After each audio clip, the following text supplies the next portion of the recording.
I appreciate that. Um, okay. So just some like quick pointers. Yep. I'm sometimes when we talk, I might put myself on mute so that I don't interrupt you as you're talking. So Okay. I'm the type of like interviewer where I let you get your thoughts out and then I jump back in when Okay. I feel like there's a good time for me to jump in. Also another thing too is that at the very end of the podcast, I'm probably going to ask if you shifted in perspective on anything recently. Fine. Since it's called Shifting Dimensions, it's like a nice way to close out the show. So it could be as deep or as lighthearted as you want it to be.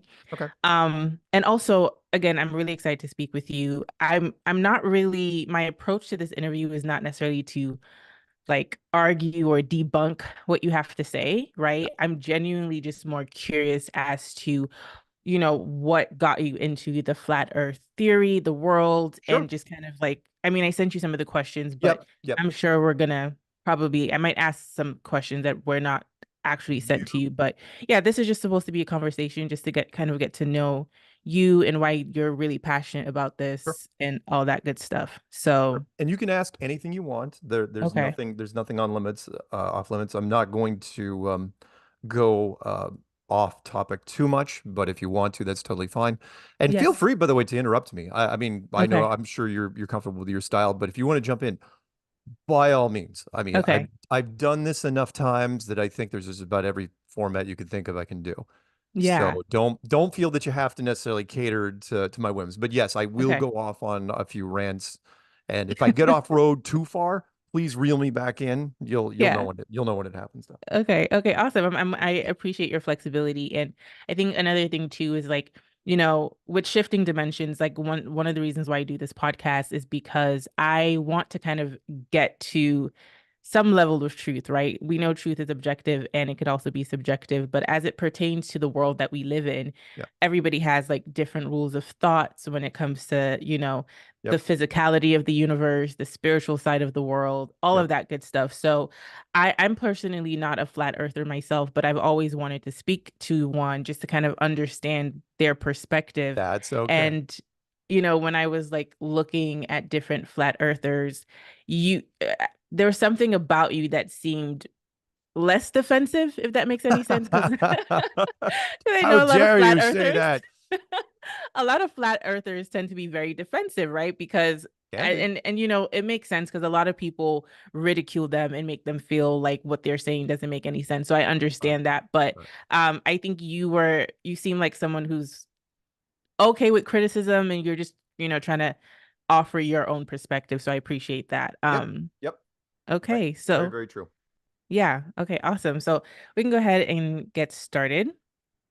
Mark, welcome to Shifting Dimensions. For those of you who are tuning in, I am speaking with Mark Sargent, and Mark is one of the leading proponents of and recruiters for the flat Earth conspiracy theory in the United States. In 2015, he released a series of YouTube videos titled Flat Earth Clues, which delves into the possibility of our human civilization actually being inside a Truman Show sort of like enclosed system and how it's been hidden from the public since 1956. Mark has also appeared on the Netflix documentary Behind the Curve, and he's also authored several books such as Flat Earth Clues and Full on the Hill. Mark, welcome to Shifting Dimensions. It's a pleasure to have you on the show. Thank you. Thank you so much for having me. And thank you for that lovely introduction. However, I have to correct you. Okay. There was one thing wrong at the very end. It was like, uh, what, really, you have me as one of my books, Fool on the Hill? Yes, I Oh, saw no, that is not mine. that is not yours. Oh my No, gosh. but I I'm am not so sorry offended. for saying that. I'm sure it's a wonderful book, and I'm sure whoever wrote it. But I know I only mention that because no one's ever given me credit for that particular book. Like, okay, sure, Thank but you for clarifying that. Yeah, I pulled that up because I was doing research before the show. So I don't think I couldn't find a website on you, but I know that you had written a couple of books. So yes, I was yes, kind of like looking you up on Amazon and other sources, other sites that sell books. And right. that was one of the books that popped up for That's you, at least okay. with this That's the okay. exact same name. So I'm sorry for The that. books are Flat Earth Clues, and which is the sky's the limit, Flat Earth Clues, End of the World, And then I did a survival guide called Empty Shelves. Okay. But interesting. No, Fulham Hill, which is actually it is relevant because I'm sure one of our people wrote it because it's a part of a oh crap, I don't know if it's a John Lennon lyric, but it's definitely one of the Beatles. That in their lyrics they were talking about how the fool on the hill sees the world a certain way, but he's Yes. being fooled and he's wrong. Yeah, I looked at the synopsis. I mean, it even has a picture of a guy sitting on top of the earth, That's a and good there's like title an for in a book. I wish I yeah. wish I had thought of it. So I was like, oh, this seems to be kind of talking or speaking to the flat earth theory and why so many people might potentially be in the dark about it. So Right, anyways, thank right, you right. for clearing that up. Nope, no Uh, worries. Okay, I want to start off by asking you, what initially drew you to the flat earth theory? What is your story? How did you arrive at the flat earth theory and why are you so passionate about it? Drugs. Almost no, no. And by that I mean a ton of hallucinogens that I just mixed together and turned into ice cubes and put them in a drink. No, no, it was, and I've said this on a number of different things. I got into it because I wasn't getting any younger, and I was bored with all the normal conspiracies, and that should show people how much flat Earth does not resonate or didn't resonate with the general truth or community, which is I never got married or had kids, and so I had tons and tons and tons of free time in my hands. And by the time I hit, after 40, I was like, wow, is there anything left to look at on the internet as far as, conspiracy rabbit holes go? Thought I had, and I knew in the corner of my eye, it's like, oh, there's that flat earth thing. I don't want to look at it. I don't want to look at it. It's a piece of crap. I don't want to look at it. Nobody does. It's awful because we are taught since kindergarten that it is ridiculous, right? Which should also kind of hint you on where this is going because why is it the only thing we debunk to children, right? Every other conspiracy out there, no one cares about. First thing though, when you're getting in the classroom, it's like, oh yeah, by the way, you used to think the world is flat. Now it's this spinny toy thing, this blue spinny toy, and then we put it in the corner of the classroom and it never comes up again. But that globe stays in the classroom with you for at least 12 years until you graduate from high school. So in 2014, summer of 2014, I decided during the summer afternoon, it's like, you know what? I got nothing better to do. I'm living in Colorado. I'm between software gigs. And why not? Why not chew on this thing? I should be able to knock out flat Earth in a weekend. Worst mistake of my life. It was horrible because I'm sitting there. It's like, okay, I'm going to treat this like a lawyer, right? It's like, I'm going to prove the globe in a court of law. So I sat down and I started, pros and cons and treating it like a court case. I'm looking at it, I'm just going, wow, this is not a slam dunk. And I keep working on it and working on it. That weekend turned into weeks, which turned into months, which turned into the beginning of 2015. And I don't know, did you ever see the Netflix documentary, by the way? Yeah, I actually watched it a couple years ago. Oh, perfect. And I was like, oh, this is interesting. Yeah, So I that was the first time I came across you and your work there you actually. go. So I woke up, 3 o'clock in the morning, February 10th, 2015, and I had that Jerry Maguire moment. I know that movie's older, but if you guys have ever seen Jerry Maguire, you get it, where he wakes up and has this epiphany, this revelation, which is like, wait a minute. I'm going about this the wrong way, which is I'm trying to prove the globe. I'm going to go the other side of the scale and try to prove flat Earth. And so I woke up with some of the clearest thoughts I've ever had and sat down, much like Jerry Maguire did, and typed out all this stuff. And it's like I made my first flat Earth clues introduction. It was only about 12 minutes worth of text. But it was really clear writing. I mean, it's like, okay, I remember taking a shower as I got up at 3 in the morning and I could hear the narrative in my own voice in my head. It's like, oh yeah, that's what I'm going. And that paragraph and that paragraph, and I sat down, and it was one of the easiest things to write because I never had to backtrack. But by the time I was done, I looked back. I was like, yeah, I'm not going to change hardly anything. Maybe a few tiny little grammatical things. And then I said, okay, well, I better might as well narrate it. And then I put some slides to it. I didn't know anything about video editing. And if you've seen the first Flat Earth Clues, you understand that. I made it with Windows Live Movie Maker. It was a free program, just kind of cobbled it all together and then put it out on the internet and put my name and my address and all the contact info you're never ever supposed to do. And I did. And I thought, okay, but the internet hive mind, I consider them very intelligent. I think that somebody be able to come. I was waiting for somebody with, honestly, with a master's degree to call me or write me. It's like, okay, here's where you screw it up. Forgot to carry the two. This is wrong. This, which means this is wrong, which means you can destroy your YouTube channel and get back to your normal life. I was waiting for that to happen, hoping it would happen in some small way. Never happened. And then as the months started rolling, people started contacting me, reaching out, including subject matter experts, which they didn't talk about in the movie. Just about every branch of the military, pilots, air traffic controllers, engineers, they all started contacting me because I had my contact information out there. And they said, yeah, it's not so nuts. Here's why. Right. And they start giving me new little things. It's like, what? What do you mean I'm right? You kidding? And so when I was waiting the first 6 months, was waiting for the other shoe to drop. I was waiting for the thing to collapse, and it just got stronger and stronger and stronger. And then other people started making content, right? Other people's like, you know what? I like where he's going. I'm going to start doing that, and he's such a dork. If he can make a decent YouTube channel, I certainly can. And then all these other YouTube channels, and most of those guys are my friends now, to where we started, and then celebrities started coming out, and here we are 9 years later, with 3 books, Netflix documentary. In fact, another documentary just came out on Roku yesterday, which What is it was called? Untold Origins, if I'm not mistaken, by Okay. Fazooik Films, which I didn't think it was even going to go anywhere, but the media world has been contracting. As you know, there's not been many new movies or television shows recently. So Roku picked it up. It's like, wow, really? Roku channel, mind you. Just because you have a Roku on your set doesn't mean you have the Roku channel. That's a separate thing.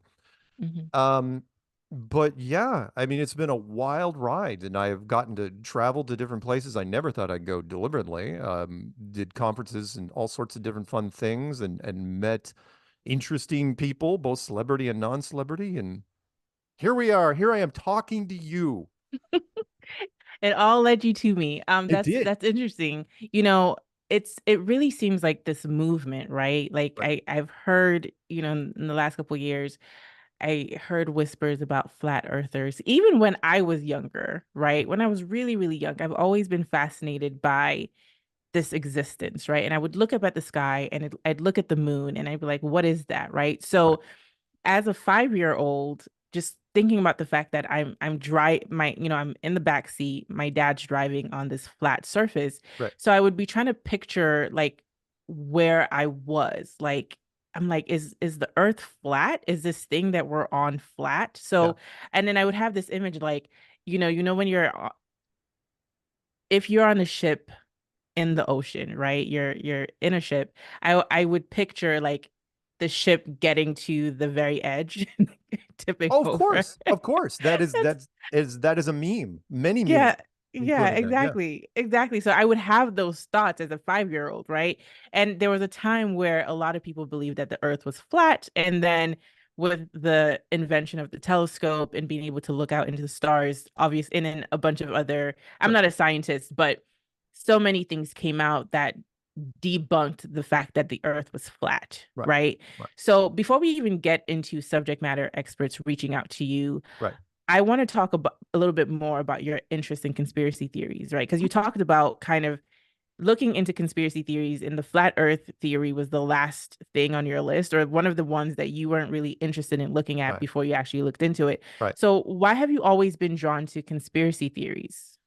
Because I grew up, well, I've got some theories behind that. Theories, see what I did there?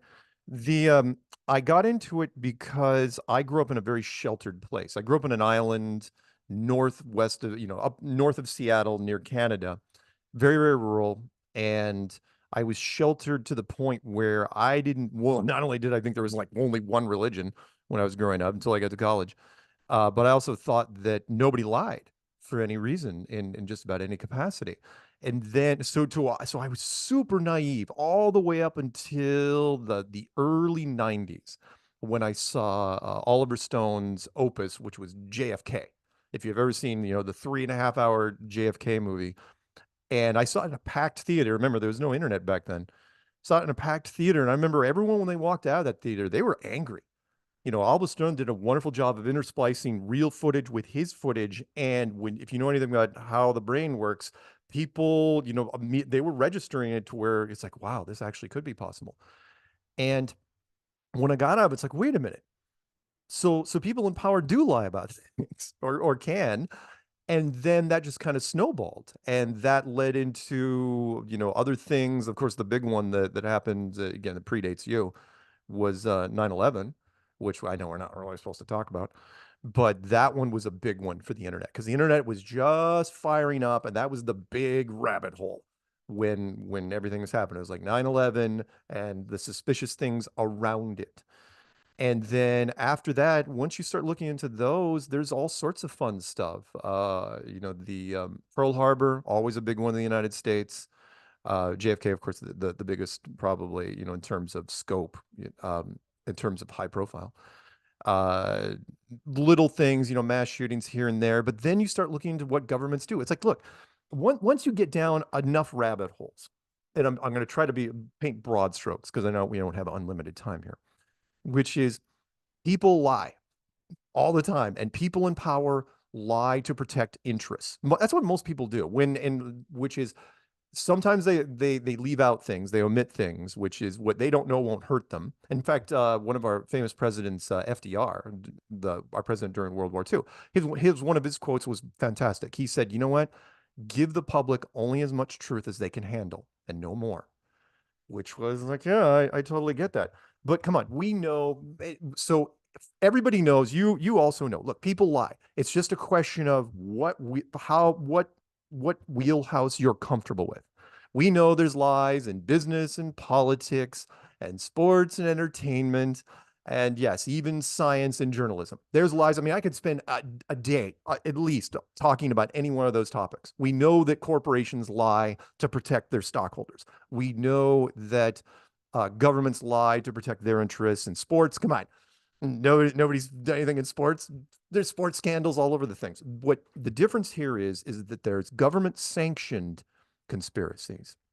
And then there's everything else. And by government sanctioned, I mean, if you ever hear in the news of something that was a scandal or a tragedy where somebody dies, then that's sanctioned. Everything else is fringe, which is always been fascinating to me, which is the media who works for the government, like they're owned by corporations that are owned by corporations. The media, they're the ones that have to put their stamp of approval on it. That is something that we, say happened, but this, oh no, that's fringe. That didn't happen in your conspiracy nut job if you think that.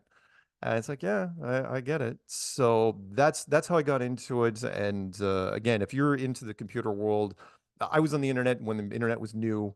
And so I saw the slow rollout of things. And, as the rabbit holes developed to where now, what I tell people is like question everything, when it comes to, unless it's a car crash in the news, look at it and squint and say, okay, who's trying to do what here? And by the way, one more thing real fast. I want to backtrack a bit to the flat earth, but I want to mention this to people because people say, okay, there's no such thing as fake news, right? You've heard that every once in a while. There's no such thing. Fake news, no, not real. It's like, really? Okay, resolve these two sentences. Ready?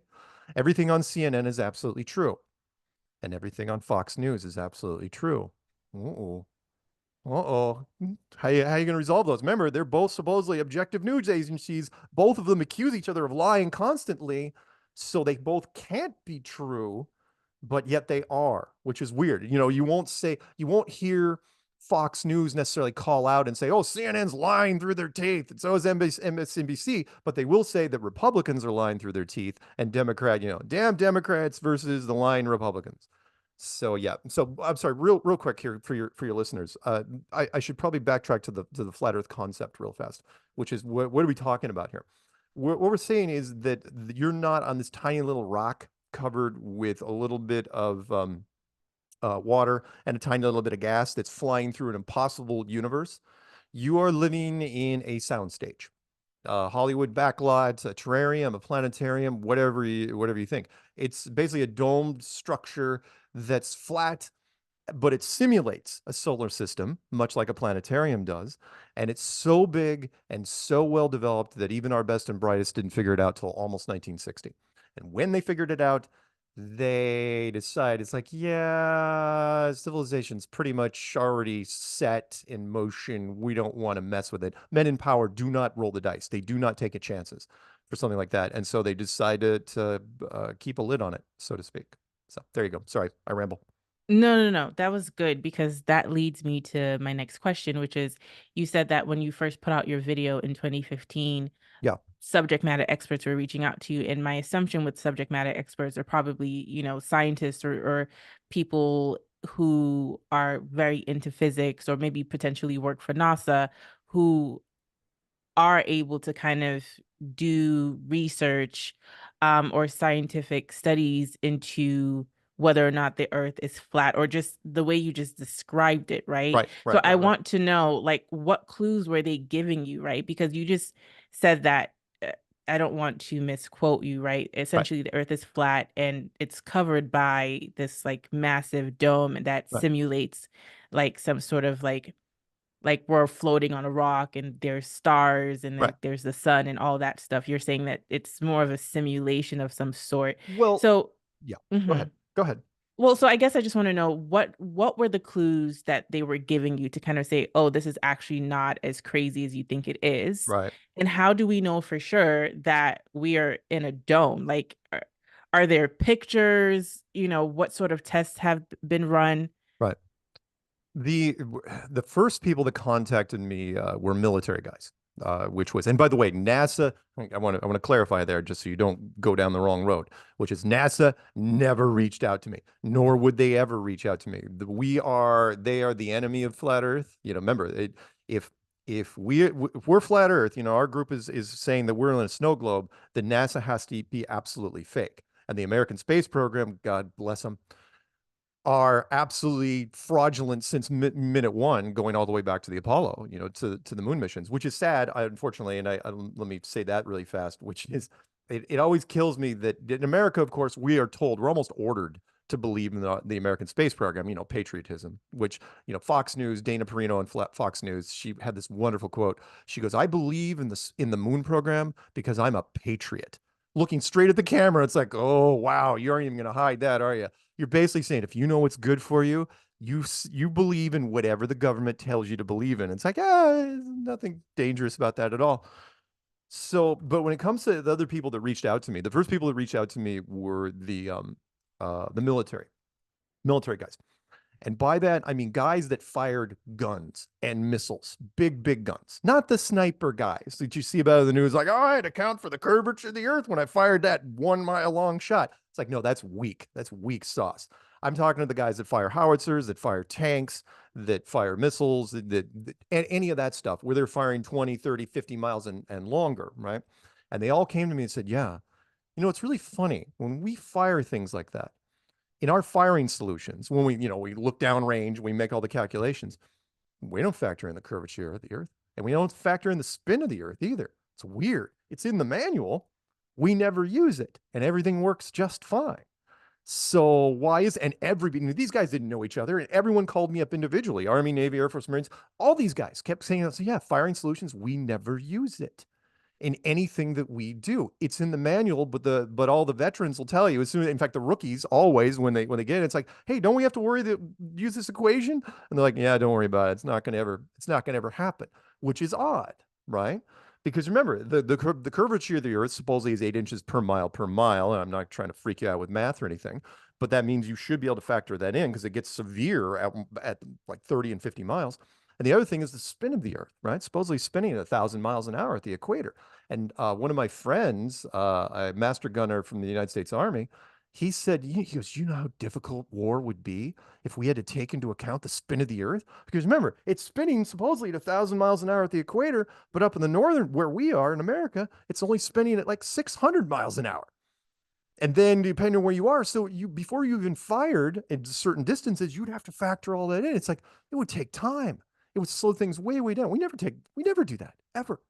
And he goes, and we hit pretty damn accurately. So how does that happen? Other people that got a hold of me, contractors that worked for the military. One of my favorites was a submarine guy that said, he goes, there's only like 4 or 5 companies in the world that build the door seals for submarines. when you're inside the, when you've seen the submarine movies where they shut the door and spin the wheel and they go to the next compartment. He goes, all those seals have to be absolutely exact, custom made for each one of those doors in every one of these submarines.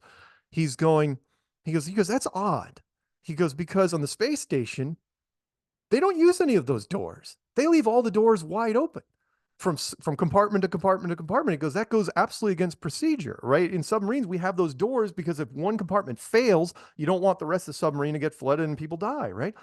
But on the space station, which is even worse, he goes, they don't even seem to care. Like it's not a factor. And not only that, he said there's a reason why submarines are so heavy. The pressure is so, if you know anything about submarines, they're super, super heavy, heavy, heavy steel, right? Because the pressure is so much on the outside. He goes, in fact, if you took a submarine to space, the submarine would probably survive because the pressure would want to get out, from the vacuum of space. He goes, but so what's the ISS made out of? Aluminum and plastic. It's like, how does that work? Because it would just explode the pressure from the inside. And you look up anything on YouTube. You can type this in anything you want, anything in a vacuum chamber. Football, basketball, soda can, anything with pressure on it, put it in a vacuum chamber, just expands until it explodes. The ISS doesn't do that. In fact, you want the most obvious thing, which I made a clue on, which is, what else doesn't do that? Spacesuit. That's weird because a spacesuit's really just a balloon with a guy inside it. So when they're in the vacuum, why doesn't it just turn into a parade float, right? And then he can't move his arms and his legs, because the air would take the shape of the suit, and then he just tip over and die. Why doesn't that happen? No one talks about it. In fact, I put a challenge out to scientists years ago, and I'm sorry, and I'm rambling, but I'll wrap this up in 30 seconds, which is I put a challenge out to scientists years ago. I go, tell me when the moon astronauts, what was in that magical backpack of theirs that counteracted the vacuum of space. I go, they can move their arms and knees, everything, articulation points. They could move their fingers, put together electronics. They had no problem with it. And not only that, you want to tell me, oh, you did it with microprocessors in 2024, tell me how they did it in 1969, right? And sorry, one more thing about the astronauts. I got to throw this in there. I know I'm all over the place, but you'll get this, which is do you know anybody that scuba dives? No, Okay. I don't. But you know the concept, right? And, Yes. you get in your tanks. And by the way, what we're breathing in right now, most people, I'm going to throw you a couple quick science lessons. You're not breathing in much oxygen, right? It's in fact the what we're breathing in is 80% nitrogen, which is an inert gas that apparently doesn't do anything, and then 20% oxygen. You forget about the trace gases. And that's what scuba divers breathe when they're down below, right? And they've got this big gauge, and that's all they care about when they're down there. There's this big gauge. How much air do I have left? Right. And they're constantly watching it, constantly. Because, when you get down, it's like 8 minutes, probably start heading back up, right? You know who never cared about how much air they had? The astronauts on the moon. Ever. I can't find a single audio recording from an astronaut that even talks about it. You'd think, remember, they're walking on the moon, it's a vacuum. You think you'd be walking around, it's like, oh, hey, Buzz, we only got like 14 minutes left. We ought to head back. No one ever talks about it. It's Hollywood rules, which is, if you know anything about the movies, it's a plot device, which is like, yeah, you know what, we'll just gloss over it. Who cares? No one's gonna pay attention to it anyway. Sorry. There you go. My little mini rant. No, I appreciate that. Do you have a model of the flat Earth model that you go by? Because I know that they're different. People have different ways of Yeah, depicting what the flat Earth looks like, just so the viewers can get a better look of there you go. what you're talking about. Okay, Here, I even awesome. got a visual aid for you. How's that? Okay, perfect, perfect. That's It's great. it's a Mhm. it's a giant snow globe. Right, That's really all it is, with a shallow roof. Snow globes have a really, really high roof. In fact, right. even the dome in this is probably higher than it needs to be. With the North Pole in the center, the continents splayed out like islands around the Mm-hmm. outside. It's basically a giant saltwater lake inside a building. Really not that much different than the Truman Show. The Truman Show, if you remember the movie with Jim Carrey from years ago, was like 20 miles wide and had its own little ocean. This would be thousands of miles wide and maybe a few thousand miles high, and the sun and the moon would be tiny, even really smaller than what you see there, and the maybe less than 50 miles wide, and they fly overhead like a mobile above a child's crib. So So, what is so I guess what I'm trying to understand here, right? what? Because with everything that you said, a part of me is like, how do you know this isn't confirmation bias, right? Because what if it's one of those situations where, because sometimes when I hear flat earthers talk, it sounds like they made up their mind that the earth is flat. Now they're going to go and find evidence to basically support their Right, belief, right, right, right? right. Quite Versus being like, is the earth flat? that. Let me try to find out, right? So that's one part of one of the questions I want to ask you. Yeah. And then the second part is, like I've seen that picture on Google, something similar, and where it looks like the bottom of it is some sort of like inverse hill, right? Like a muddy, I don't know if that's Yeah, the yeah. best. I You mean know what I'm that talking. the bottom we just I mean, come on, this bottom in particular was wood. Right, So exactly. no, So no, no. I'm The just bottom we have no idea what's below it. Just so you know, any model that shows what's below the general surface, we have no idea what it is. Because okay. science doesn't know what it is. And which was one of the things, and sorry, let me back up really quick. Mm-hmm. No one in flat earth, so it's actually the opposite of confirmation bias, meaning everybody hates flat earth to start, especially me. I used to collect antique globes. I was really weird. I was an unusual nerd. I would literally collect antique globes. I was fascinated with them back in the day.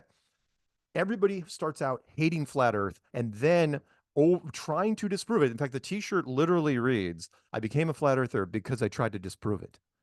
It's like I seriously, I would look at this. All you have to do is take this into a room and people look and say, oh, that's dumb. That's stupid. And then you start staring at it, right? It's like, hey, that's not bad.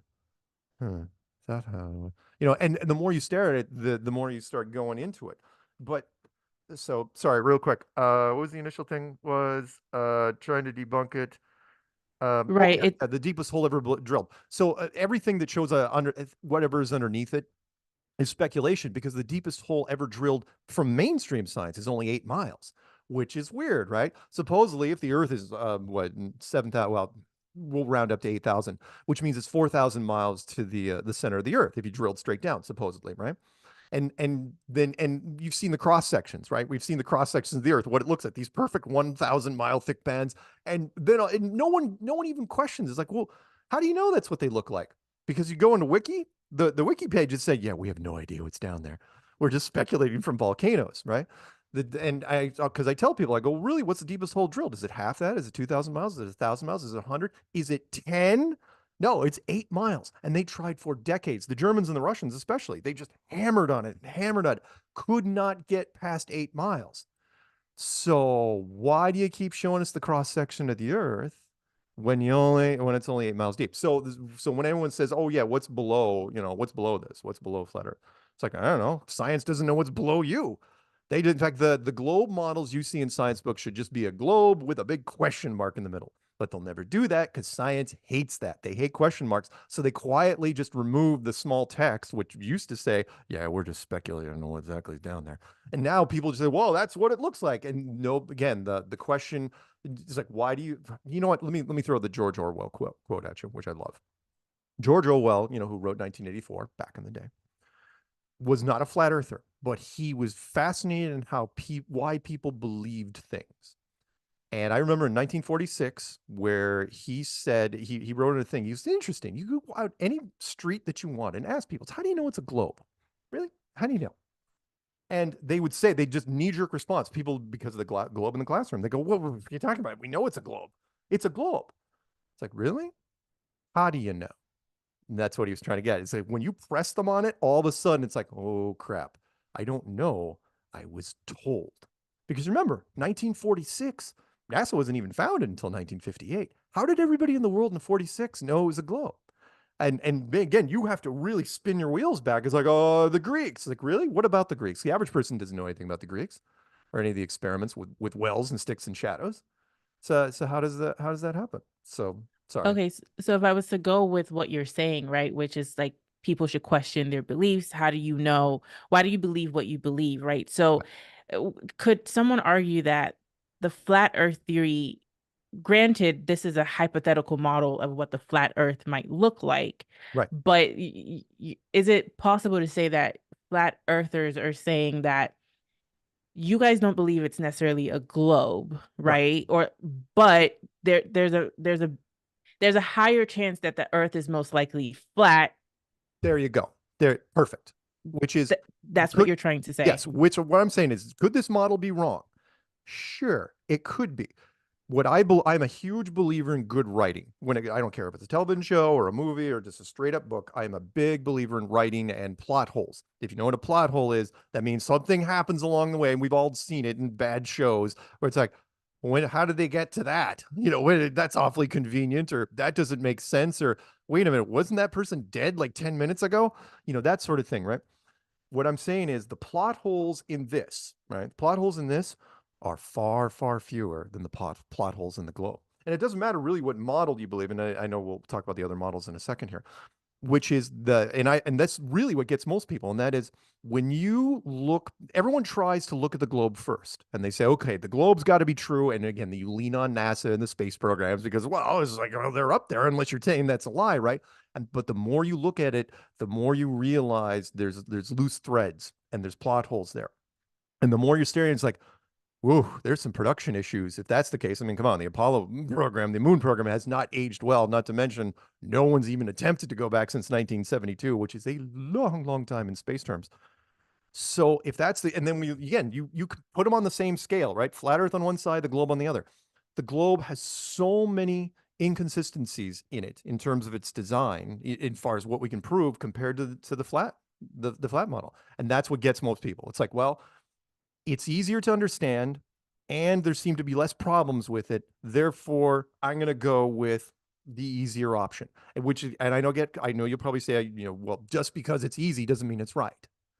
Well, true, but people love easy. One of our content creators, Jaronism, which I love, he says one of my favorite quotes from him was, "You want to know how to make a lot of money? Find a way to make people lazier." And I'm not saying that flat Earth makes people lazy, but it is a far, far easier model to understand than the globe. It doesn't take advanced calculus or trig or quantum mechanics or any of that stuff, right? Some basic geometry, some algebra. That's really all it takes. And it resonated with a whole bunch of people. Our membership is huge now by comparison, and which why I put the challenge out to science. I go, but you're going to have to come up with an easier way to explain the solar system, or we're going to end up winning by attrition, which means we're just going to absorb all the people that are anyway. Sorry, That go ahead. don't believe that. So okay. So first of all, I think for most people, nobody can ever go out of space and like go high enough to see what the Earth looks like. So Yes. I guess by that, I can see why people might be defaulting to the flat Earth theory. Yep. But Yep. when you look through a telescope, right? Right. And you see the stars, you see the moon, Mm. you see other planets, then what are we looking at? Right? Like You are what do you I what know does the you I flat know you Earth community I think got you. about I know that? you. Mhm. You're probably not old enough to have ever been to a planetarium. You're like what, 23, something like that. So but if you've ever been to a planetarium, right? Which is, if you guys don't know, it's an old school type thing. We've had them for a long time, where you sit on your back and they project the stars and the moon on the ceiling, right? And they've gotten better over the years. Neil Tyson actually runs one on the East Coast. And they fell out of favor after a while because it was boring for kids. So what they would do is kids would get super high, and then they would do laser shows on the ceilings. So on the weekends they do like Laser Floyd and Laser Zeppelin and all that stuff. And so, but it's light on the ceiling. Imagine this. Imagine if I know you probably don't know any Amish people. Who does? But Amish people don't believe really in anything, right? They treat their world like it's the 1800s. They don't want to have anything to do with modern civilization. They make their own clothes, they make their own homes. They use a freaking, horse and buggy, right? Imagine, but they know about what's going on in the world, right? Imagine if you had one of those groups where they really didn't interact with the cities at all, right? Didn't come into trade. Imagine you blindfolded one of them and took them to a planetarium, right? Took that blindfold off, it'd blow their freaking minds. He's like, what is happening? The stars should not be out, and the moon, why is it moving so fast? And stuff like that, right? Remember, that's just a small simulation. Or again, take a stupid cell phone, right? Take it back even 150 years, you'd get burned at the stake for being a witch, right? So when it comes to well, sorry, I must clarify here, we had nothing to do with the building of this place, right? We have some amazing engineering capabilities, but heck, come on, we can't even replicate the pyramids. And that supposedly was only like 5,000 years ago. I don't buy it. I've been to the pyramids. It's a freak show. You look at it, it's like, how in the hell did they build that? But if we didn't build it, that might be one of your follow-up questions. Whoever built it has so much engineering skill that could you produce a planetarium that was thousands of miles wide and a few thousand miles high, and include a giant floating nightlight of a moon and a light bulb, which is the sun? Sure. I think it could be done, but that's all you're looking at. Whatever's in the sky, whatever you see up there is just lights on a ceiling. If we are in a sound stage, you were looking at a special effect, and it's great because people say, "What about space?" It's like, why would you have to have space? Like, remember, if you're in a Hollywood studio, why do you have to have anything outside the studio? Everything's inside it. One more thing, really fast. You ever been to Disneyland? No, but I really want to go. It's Ah, like on okay. my Well, there's bucket a list. ride I've on been to there. Universal. Okay, well, close enough. But there's an old ride. It's one of the early rides on Disneyland called Pirates of the Caribbean. That's, by the way, where the movies came from. One of the freakiest things was they made an entire movie franchise, not off of a book, not off of any story series, off a freaking ride at Disney, right? Talk about pure profit, right? Because you didn't have to pay IP rights to anybody. So, but the end of that ride, you pull it, your little floating boat thing goes into an area which simulates a Caribbean harbor with a boat fire with a pirate ship firing off in the distance. And it's real water.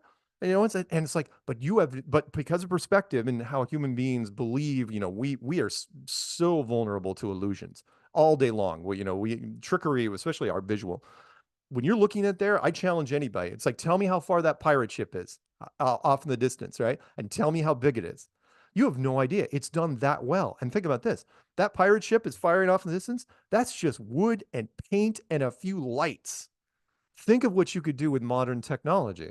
So, I'm sorry, long-winded answer to everything you see in the sky is just part of the stage. That's it. Okay, but the thing is, if we're living in a planetarium, Right. well, first of all, that's scary, right? I've No, it doesn't have heard to be scary. it Go ahead. is to me a little bit. You know why? Because Why? I've heard people say, and I think I might have, heard you say this as well, where, when we think about floating on this rock Right. in this vast universe, in this like, space, it seems like we're just kind of like a blip in creation, right? Like we Right. don't Sure. matter. But Yeah. like flat earthers will say like flat earth kind of gives us a little bit more um it makes us feel like we matter a little bit more, right? Absolutely. And another thing I think about too, like a lot of flat earthers are like devout Christians, right? And Hmm. like when we think about God Right. and creation, so who created this flat earth, right? Right. Because if you're saying we're living in a planetarium and it's more like some sort of simulation that we're living in that we're not aware of, Right. that doesn't it comes to me like it comes off like intelligent beings created Yeah. flat earth that Yeah. we're living on and created the simulation, Yeah. not necessarily the God we think about, but then that's in direct contradiction to being a Christian. So how do you guys Yeah. reconcile All that? right. Right. First, let's get the obvious out of the way. Yes, there are a lot of Christians in flat Earth, at least in the United States, right? At least half of our membership in the United States are strong Christians. Now, flat Earth does not exclude any of the other four, Judaism, Hinduism, Buddhism, and Islam. But Christianity definitely is at the forefront. They tend to latch onto this because of some of the stories in the Bible. In fact, one of my friends, the late Rob Skiba, well, with a wonderful website called testingtheglobe.com, he was one of the first people that called me up in 2015 when he built that site. And he said, dude, he goes, it's a flat Earth book. He goes, the whole thing screams flat Earth, except for one verse and one verse only. And he goes, there's pastors holding on to it like grim death, holding on to that verse because if they don't, they know their congregation might turn against them. But as far as who built it at that point, yes, it's not a contradiction, but it does lead into a question, which is, okay, did God, God capital G proper, build this, or did he subcontract out the work?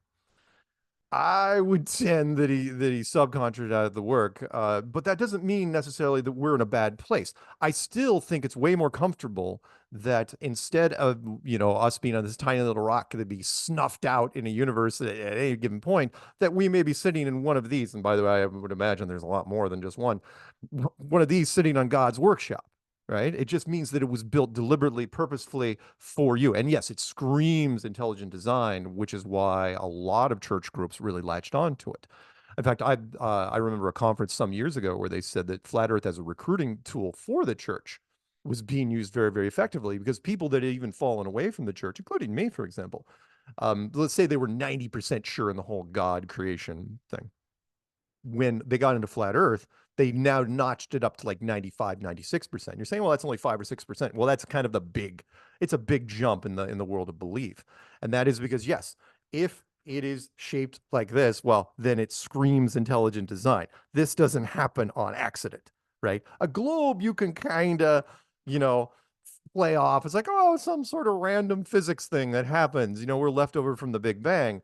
But when it comes to, a snow globe, well, that's a structure, right? Not an accidental structure. And there's a lot of little design things in this which scream intelligence that this does not happen by accident, which means it was put here for a reason. And if you're in it, then you are here for a reason. And that gives a lot of people comfort, which is why, by the way, I don't want to slap gender roles on there, but that's why we have more women in our circle of things. In the truther community, there are more women in flat Earth than probably all the others combined.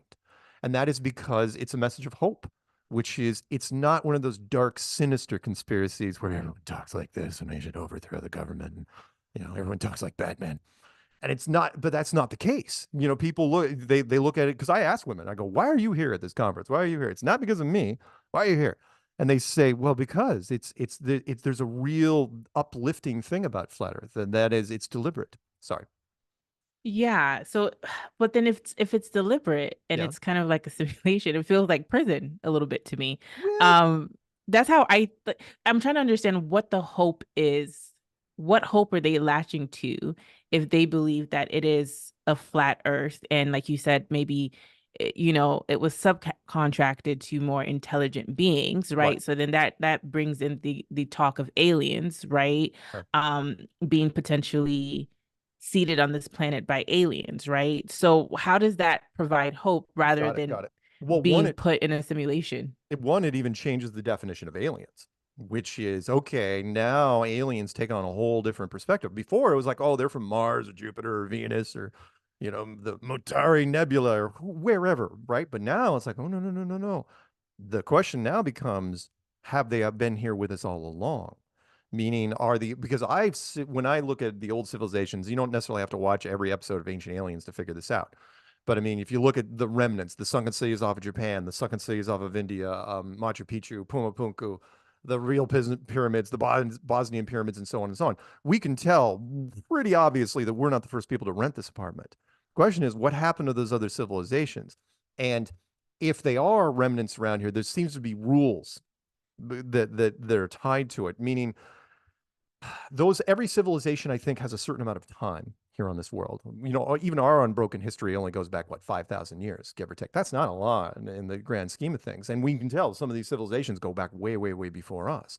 The question, so when it comes to aliens, do I think there's something sinister behind it? Because it's like, and you say, well, could it be like a prison planet? Yeah, it could. I mean, this world can only be one of three things, right? It can either be entertainment. It's like, well, it's not really that entertaining. There's a lot of people that aren't having fun.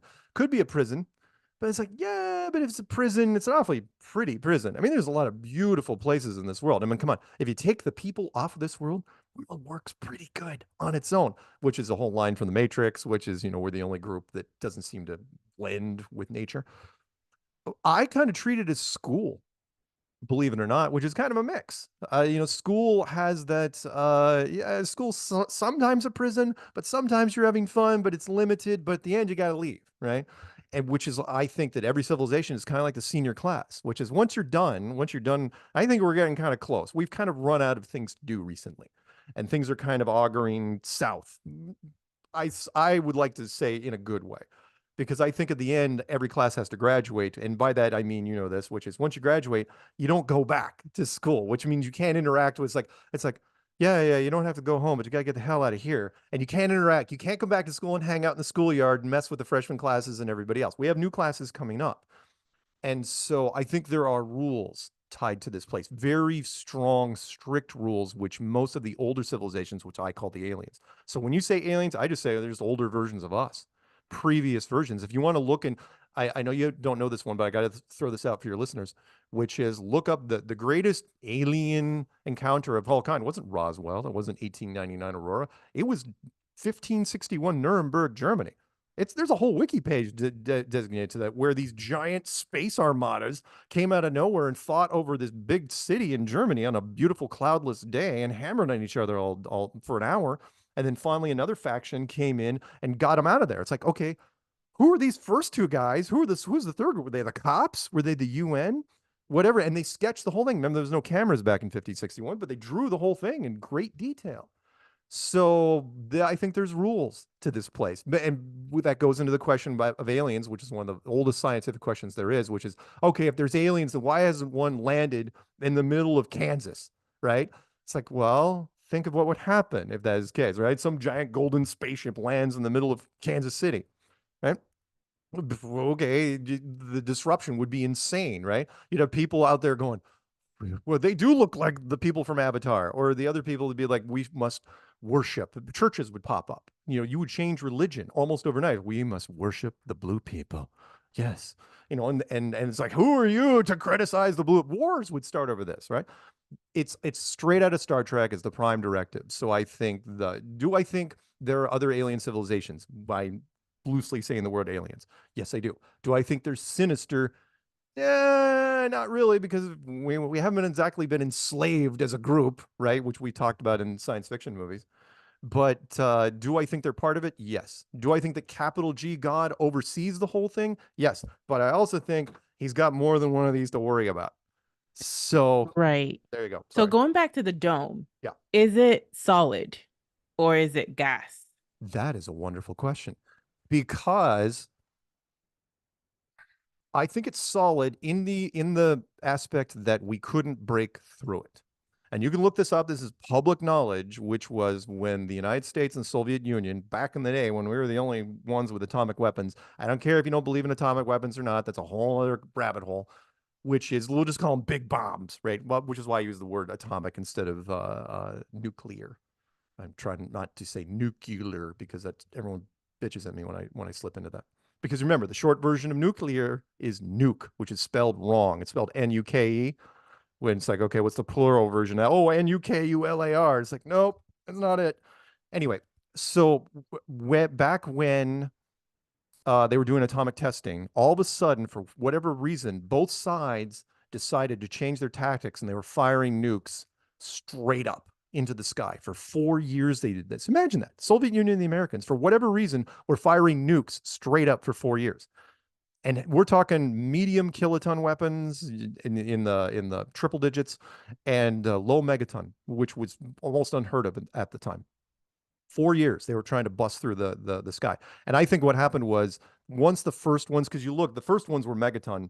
Once they couldn't bust through with the megatons, like, oh, we don't have anything bigger than that. I think they were just using the weapons to pretty much paint the sky and map out the angle of where this thing was. Because remember, then you're gonna have to fake a space program, and you can't fire off the rockets too straight up, because eventually they're gonna crash into something. So sorry, solid. That's the short answer to your what your the questions you want. Now, do you say, okay, what could it be made out of? I don't know. That's dealer's choice. Meaning, it could be a force field, could it be a electromagnetic field, a unified field, a heavy metal, heavy element? I don't know. But whatever it is, we can't get through it.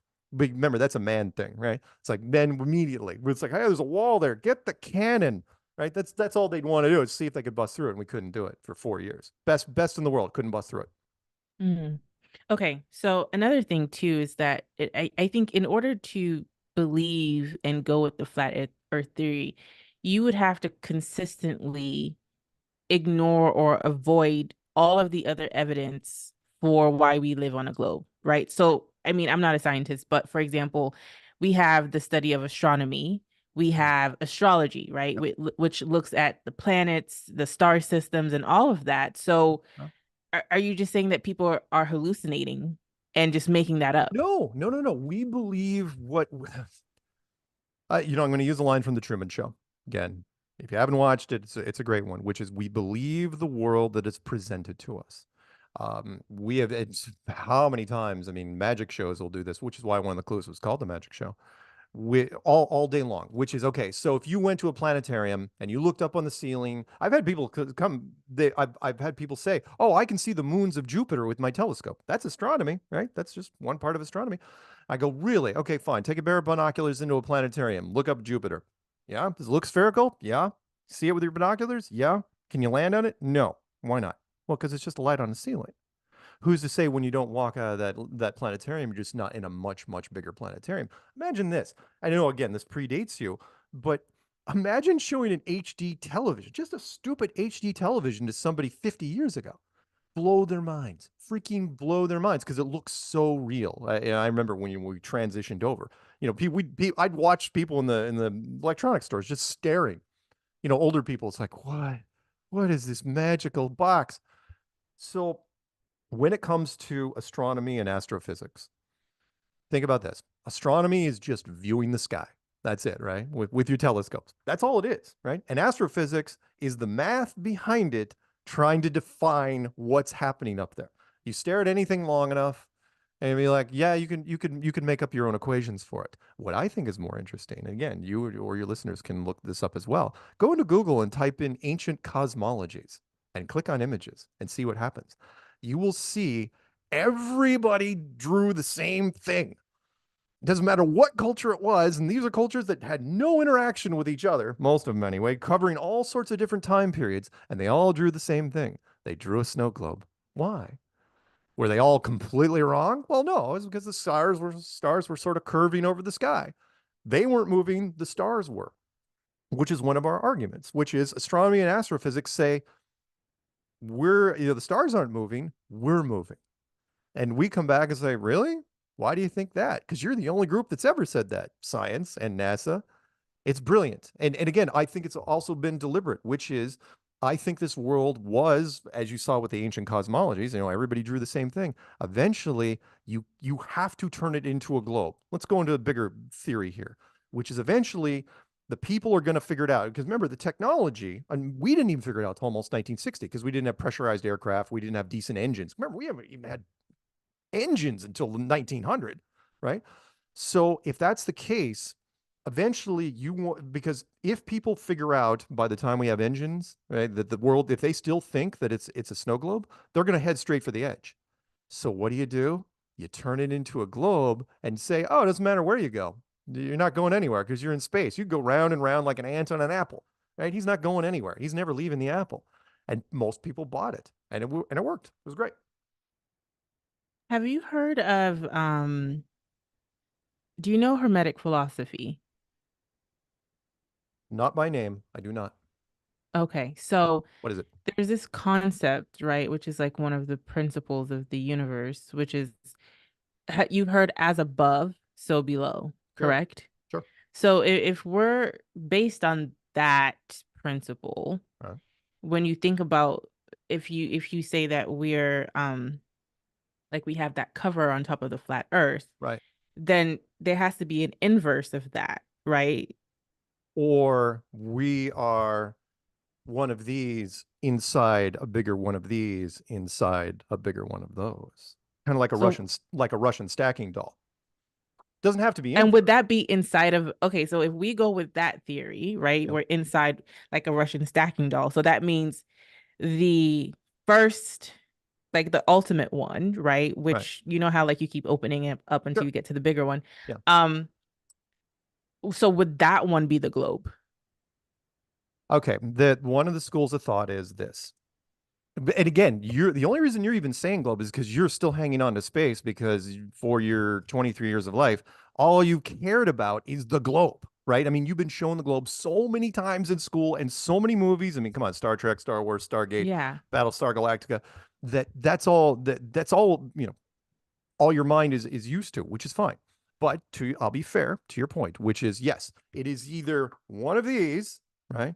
Or, but again, then you're splitting hairs, or it's one of these that's sitting on a globe that's a million times bigger than it is. But then again, why would you even be thinking about a globe? I say it's one of these sitting inside one of these, which is sitting inside one of these. But, and you're saying, well, okay, what's outside of this? And it's like, well, I try not to delve too much into worlds I can't get to. All I know is we're trapped in here and we can't go anywhere.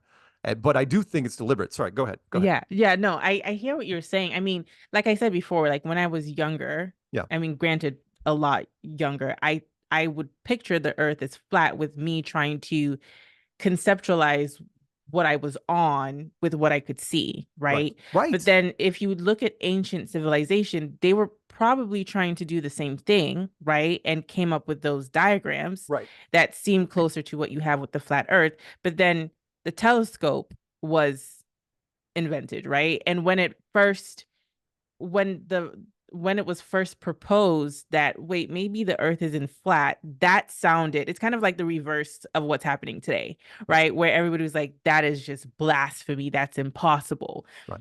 But then, I one of the things that I'm fascinated by is like, again, why do people believe what they believe and how can you prove something is true, Right. right? Right. I think there's subjective truth, Right. which I think a lot of subjective truth comes from personal experience, right? Because not everyone is in your mind. Right. And then there's objective truth that could be measured, that can be measured, and Sure. there's evidence for it.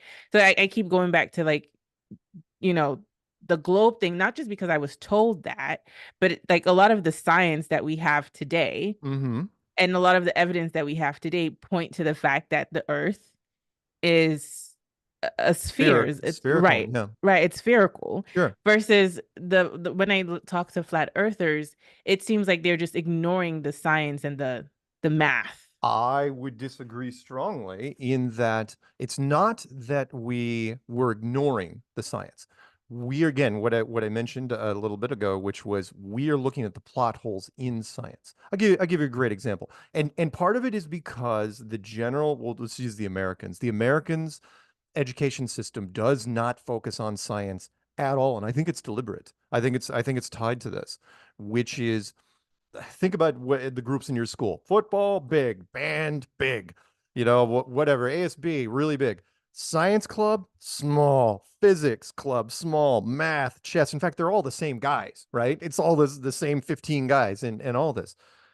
But when it comes to science, here's the problem with science. Science has morphed into, as technology has gotten better, has morphed into basically their own religion, which we call scientism.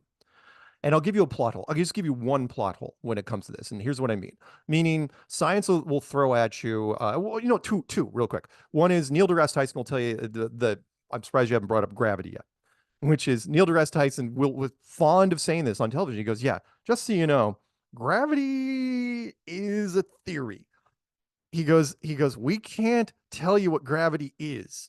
Any scientist will tell you this. We can only tell you what it does, right? We drop something, it falls to the ground. Oh yeah, we can show you the symptoms of gravity all day long, but we can't replicate it. We can't create it artificially. So we kind of bypass that. Why do I mention that? Here's why.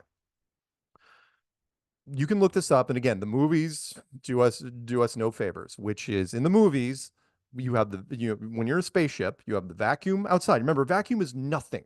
Meaning, so all this nitrogen and oxygen that you're breathing in right now, which you can't see, a vacuum is nothing. It's emptiness. And I know it's tough for most people to understand because visually, a room with no air in it looks exactly the same that a room with air in it, right? That equalization, meaning if you take a vacuum chamber, and you can look at this up all day long in deep sea oil rigs and submarines, when you equalize a room, pressure versus non-pressure, it is extremely instant. It's a fraction of a second. It's violent and it's brutal, right? The movies all do the same thing. Like a spaceship gets a hole in it. It's like, oh my God, we only got 2 minutes of air left. And they float around, get the duct tape, right? Oh, no, no, no. Everybody's dead instantly, right? If that was the case, I mean, it's a fraction of a second and it's horrifying. But in the movies, it's like, well, we can't really show that. So let's, the old saying, and this hopefully will resonate with you, which is one of the first rules of media, which is never let the truth get in the way of a good story, right? So if you had a vacuum chamber right above you and you had a valve and you yanked on it, the air in your room would knife upwards instantly. Heck, you may even go in upstairs. You may even die. Right? Why do I mention that?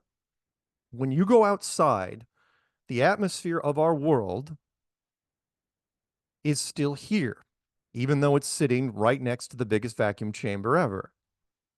Why? Right? And then your knee-jerk response and the trolls that will inevitably invade your comment section, they'll say gravity, it has to be gravity. I'll go, really? The gravity that couldn't keep the air in your room from going upstairs. Same gravity. But when outside, oh no, it's holding it all. Is there, and in fact, I almost had a physics student, a guy had a master's working on his PhD. He almost said it. He was like, yeah, but there's more. And I said, what, more gravity? More gravity outside than there is inside in your room? Ooh, I'd like to see how you work that out. That's just one aspect of science. Again, it's not that we're ignoring science. We look at science and we'll, trust me when I say we look at science and we're like, and we look at it really hard, and then we're like, that makes no sense. And then in fact, we ask science, like, go explain that to us. Kind of like, the astronaut suit thing. I put a challenge out there for 4 years. I said, loan me one of your astronaut suits, put me in a vacuum chamber, pull the switch. Tell me what happens. Tell me how I live. No one will even touch it. And it's like, well, I mean, I could prove a vacuum chamber to anybody with like $4 worth of materials. You can't just put me Mm. in a chamber, but that would be the great trick, which is put me in a vacuum chamber and say, oh, you're in a vacuum. It's like, oh, really? Because this little bell here can't make a sound in a vacuum. By the way, there's no sound in a vacuum. Sorry. Go ahead. Keep So going. did you watch the Terrence Howard interview with Joe Rogan? Terrence Howard is difficult to listen to sometimes. Let's put it this way. I watched so much stuff leading up to the Joe Rogan interview that I felt that it was going to be redundant. Why? What caught your eye in Terrence Howard? Well, he talked about gravity as well. I mean, I Sure. don't want to try to attempt to even regurgitate, Oh, I wouldn't either. because You. but he basically was just talking about like a lot of things in life, science can be very dogmatic, right? But the thing Right. is, it's supposed to constantly evolve, and some of the theories and hypotheses that we have should constantly be challenged, Right. right? Right. So he was challenging a lot of the approved scientific theories. And one of the things he talked about was gravity. He didn't say gravity didn't exist. He just said that they were missing something when Yeah. talking about gravity. Yeah. And he also showed a simulation of how planets are created, right? Which I think would be interesting for you to check out, especially given the flat earth theory. He's Sure. not a flat earther, but again, I think that could be something maybe flat earthers might want to look into in case they might want to debunk that. No, I got you. Um, I got you. so that's why I asked. Yeah, Terrence Howard again. But if you guys want to listen to some wild stuff, I mean, he's on an island unto himself when it comes. I've never heard of anybody that commit. You heard the term commit to the bit. Wow, he's set up a structure out there, and it's tough. He doesn't resonate that much. You don't see a huge amount of followers on for that because most people don't fully understand where his head's at most of the time. But don't get me wrong, I love what he's saying. But I do want to chime in really quick, which is the simulation theory, which I love, by the way, actual simulation, Matrix, 13th Floor, and other movies type thing. I love that entire concept, but most people don't understand it because it's tech based. So, but I came from the video game world. I played video games for a living. I was a video game producer. I know where the industry is going. I know where it came from.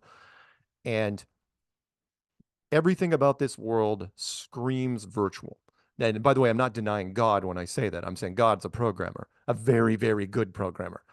But this place screams virtual reality. The double slit experiment, neuroscience versus free will. Uh, there's so many little things about this world. Hell, even the 100th monkey effect is just screams virtual as far as software updates go. But I can't bring it up. Here, I'll give you a quick example. The Matrix now is what, 25 years old. Most people did, and I remember when it came out in the theater back in 1999. Most people still don't get it even now. So for me to bring up flat Earth, that is the lowest common denominator theme I can come up with because all the simulations that we build, you may or may not know. I don't know if you've ever played a game in your life. They're all flat. they're all freaking flat. And because all the developers, because they're lazy, because I know developers, it's like, why would I make a globe? Freaking make it flat. Why? Because they see no one's going to know the difference. I can make a world as big as I want. Most people would never ever question it with whether there was a curve on that world. And so it's literally, in fact, the graphics, this ties into the sky. The graphics on any game, I don't care if it's Fortnite or GTA or Warcraft or whatever it is, it's called the skybox system. It's not a dome in the virtual world. It's literally a rectangle that's cornered off because machines, sorry, last part of this, which was machines hate drawing spheres and they hate drawing circles. They don't know how. That's why pixels are squares, right? Or rectangles. Anyway, sorry. That's a good point. It's interesting you said what you said about Terrence Howard because I think I've listened to it like twice. I have to go back and listen to it a third time. But what I do like about him is that he is able to he's able to show different calculations for what he's talking about, right? Right. Like a lot of it is super high level, but he has all these different calculations and he's like, hey, test this out, right? So that's I mean, I don't think I'd be the person to test it out, but it's like he's bringing a lot of like measurable evidence potentially and the ability to simulate a lot of the things that he's talking about, Yeah. right? So that's what I do appreciate about what he's saying, whether or not it's valid or it's true or not. But I mean, it is very, very high level. And like I said, like every single time I re-listen to it, I'm like, I pick up something else that's pretty new. So Yeah. I understand what you're saying. So something I have to ask you, right, is Yeah. that, with a lot of things, you have people who you can have a bunch of flat earthers, but you guys don't all agree on the same thing, right? Right. Even down to what the flat earth could potentially look like. Right. But a lot of people have accused the flat earth society, other flat earthers that are not part of the flat earth society, Right. as being kind of planted by the government, Right. right? And you're one of the people who's targeted in that line of thinking. Yeah. So what do you say to those people who feel like you're a secret government operative here to actually make flat earthers look less credible than they actually are? Okay. Yeah. Okay. Well, let's address the Flat Earth Society first, and then we'll address me, which was the Flat Earth Society. In fact, it's funny because somewhat ironic that I was the first guy that actually told people that the Flat Earth Society, because remember when I was doing it back in 2014 and 2015, I joined them. I signed up. It's like, hey, I still got my card in the other room, and and I realized really fast because I was like, well, was there anybody I can talk to about this? Besides, I didn't want to necessarily go as solo. And the people that were running the velvet rope outside the Flat Earth Society in terms of the forums, the forum moderators were trolls at the very least. They were trolls and they were just saying, nothing to see here. It's not real. Go away. Over and over and over again. It's like, well, that's kind of odd. It's like you're not exactly encouraging membership by you're doing this. And that's all they did. They just hung out in front. Now, years later, I know that we have dedicated troll channels on YouTube that come out against this and they make a living basically attacking us on a regular basis. So at the very least, it was lazy and there were trolls that were running the front door of the Flyer Society. At worst, they were low-level agents that because of my talk about an easy gig, these guys would not be being paid a lot of money. You could have interns do this. Just hey, just sit in front of the Flat Earth Society website and just tell people to go away. Worst thing ever. And so I told people this, but then it circled back on me because years later people are like, you joined the Flat Earth Society, you must be a shill. You must be a co-intel guy. And it's like, I was the guy that told you not to go there. In fact, I told you I joined so that I was the guy that informed you what it was like. And now you're coming back. Did you forget that I joined? It's like, oh, I didn't know it was you. It's like, it's the telephone game all over again. The gossip chain never changes. As far as me, oh, there was one of our bigger guys, an American that was living in Thailand. I don't know where he is now. A guy by the name of Eric Dubay. He came out back when there was only a few of us. Lots of people don't like sharing the spotlight. He does not play well with others. And I remember his people reaching out to me saying, "Hey, you need to really kind of like prison. You need to join Eric's gang, right? Or we're coming after you." True to their word, they absolutely came after me. And in this case, well, it's not like they were going to beat me up, but they were going to try to discredit me. And so they put the rumor out there. It's like, oh, Mark is a government agent. And with no proof, right? Again, as you know, in the world of media, rumors spread way faster than truth. And by the time you reel it back, it doesn't matter. Most people will listen to the rumor. And to this day, every couple of months, I get somebody that emails me and says, hey, are you an agent? It's like, if I was an agent, one, could I tell you? And two, should you actually be emailing me on your normal email if that's the case? Because now I'm tracking you, whatever. So, yeah, no, wait, I've been doing this for, but let me clarify this really fast. I've been doing this for 9 years, and just to, in fact, to make sure that to minimize that whole concept, you probably how you found me. I put all my contact information online. It never changed except for my street address. And I put it out that women should never, ever do that anyway. But I got away with it because I was a guy and put it out there forever, and people can reach out all the time. In fact, I got a couple phone calls while I was talking to you. And if I was gonna, again, if I was an agent, what's my game plan? Been doing it for 9 years. What sort of long game am I doing? I've never turned anybody in a different direction. I've always, held the belief of flat Earth. I've never gone against flat Earth. So if I was and say, oh, make flat Earth stupid, how have I made flat Earth look stupid? Compared to who? Sorry, compared to whom have Right. I made people look stupid? Sorry, there you go.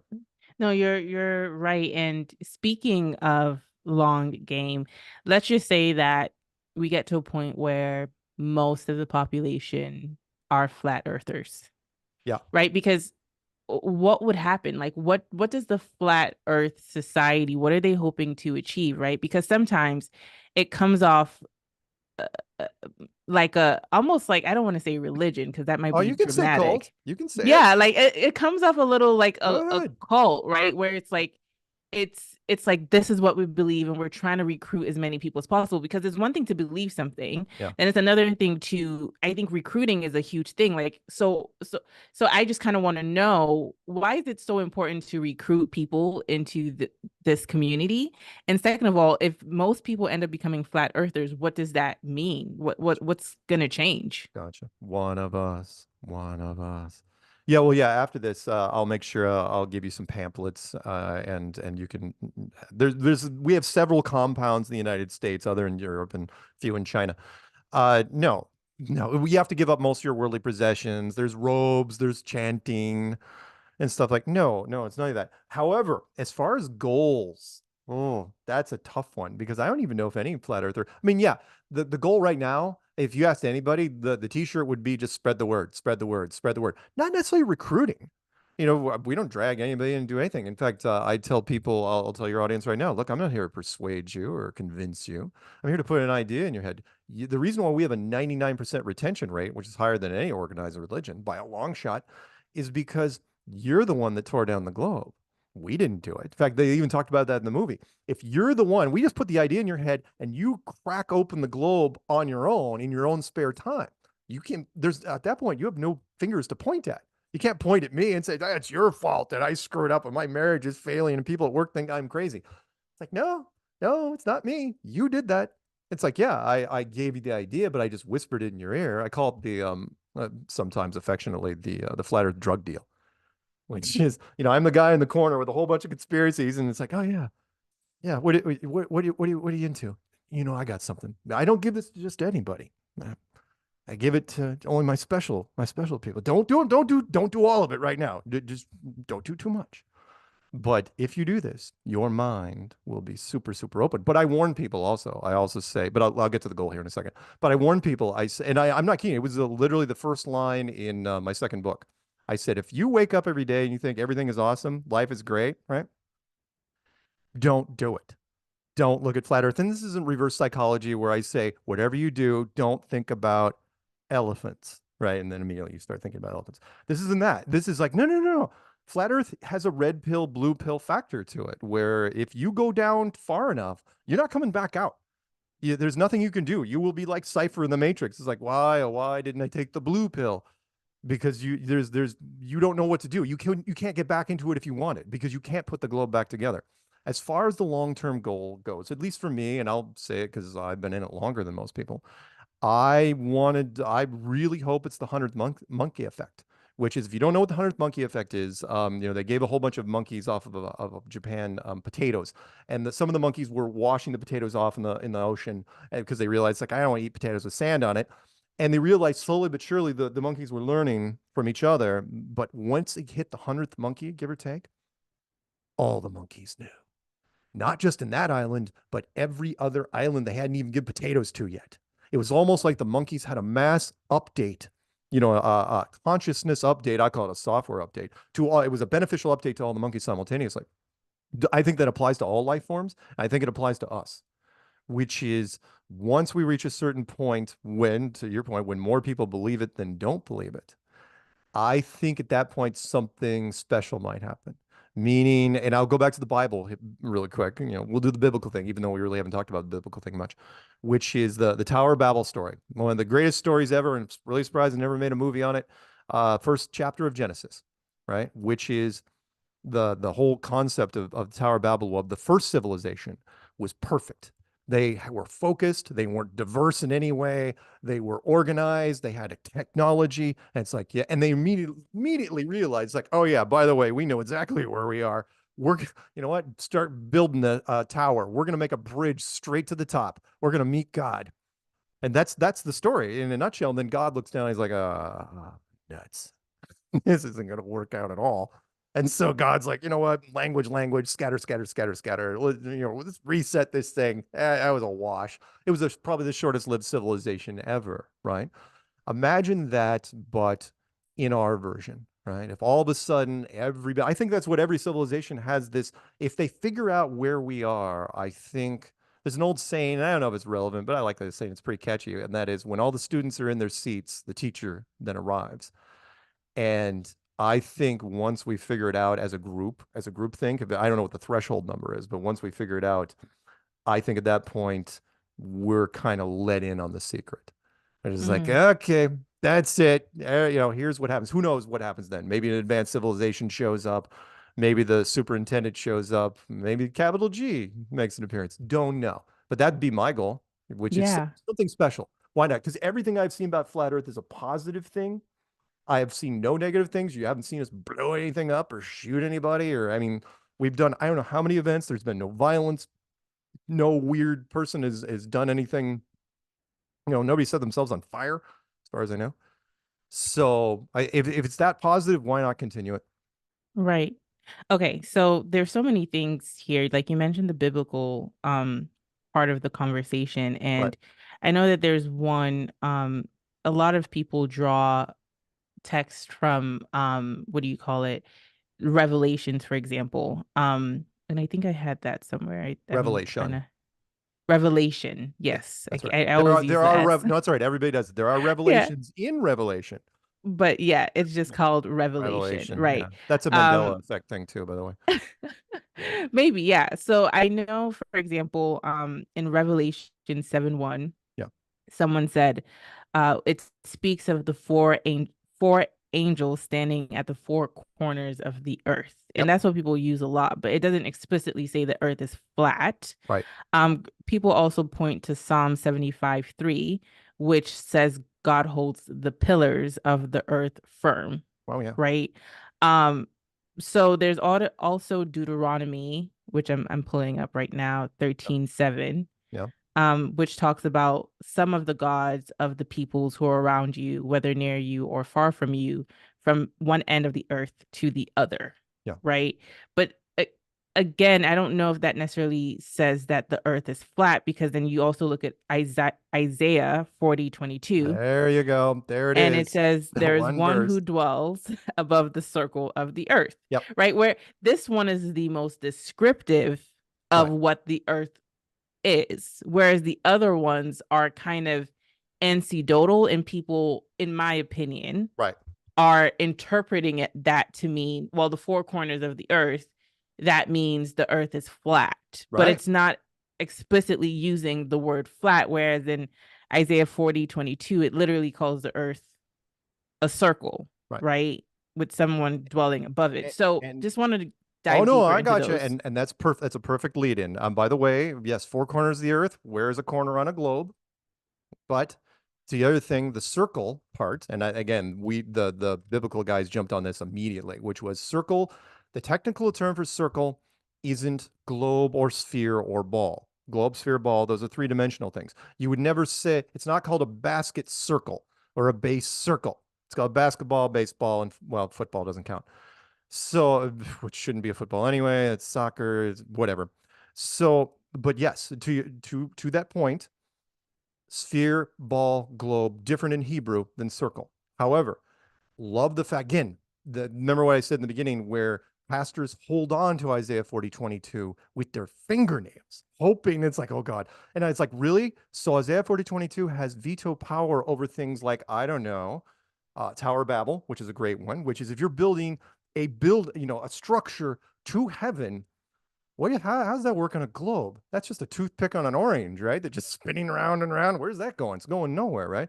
One of my other favorites, though, besides all the little verses, and again, check out testingtheglobe.com. The earth is fixed, it's immovable constantly. It's set firm in its foundations, blah, blah, blah, which is the story of Joshua. If you know anything about Joshua, which was he asked God, which is an interesting request, to hold the moon and the sun and the sky in place so that he could have a longer day so he could slay more enemies in God's name, right?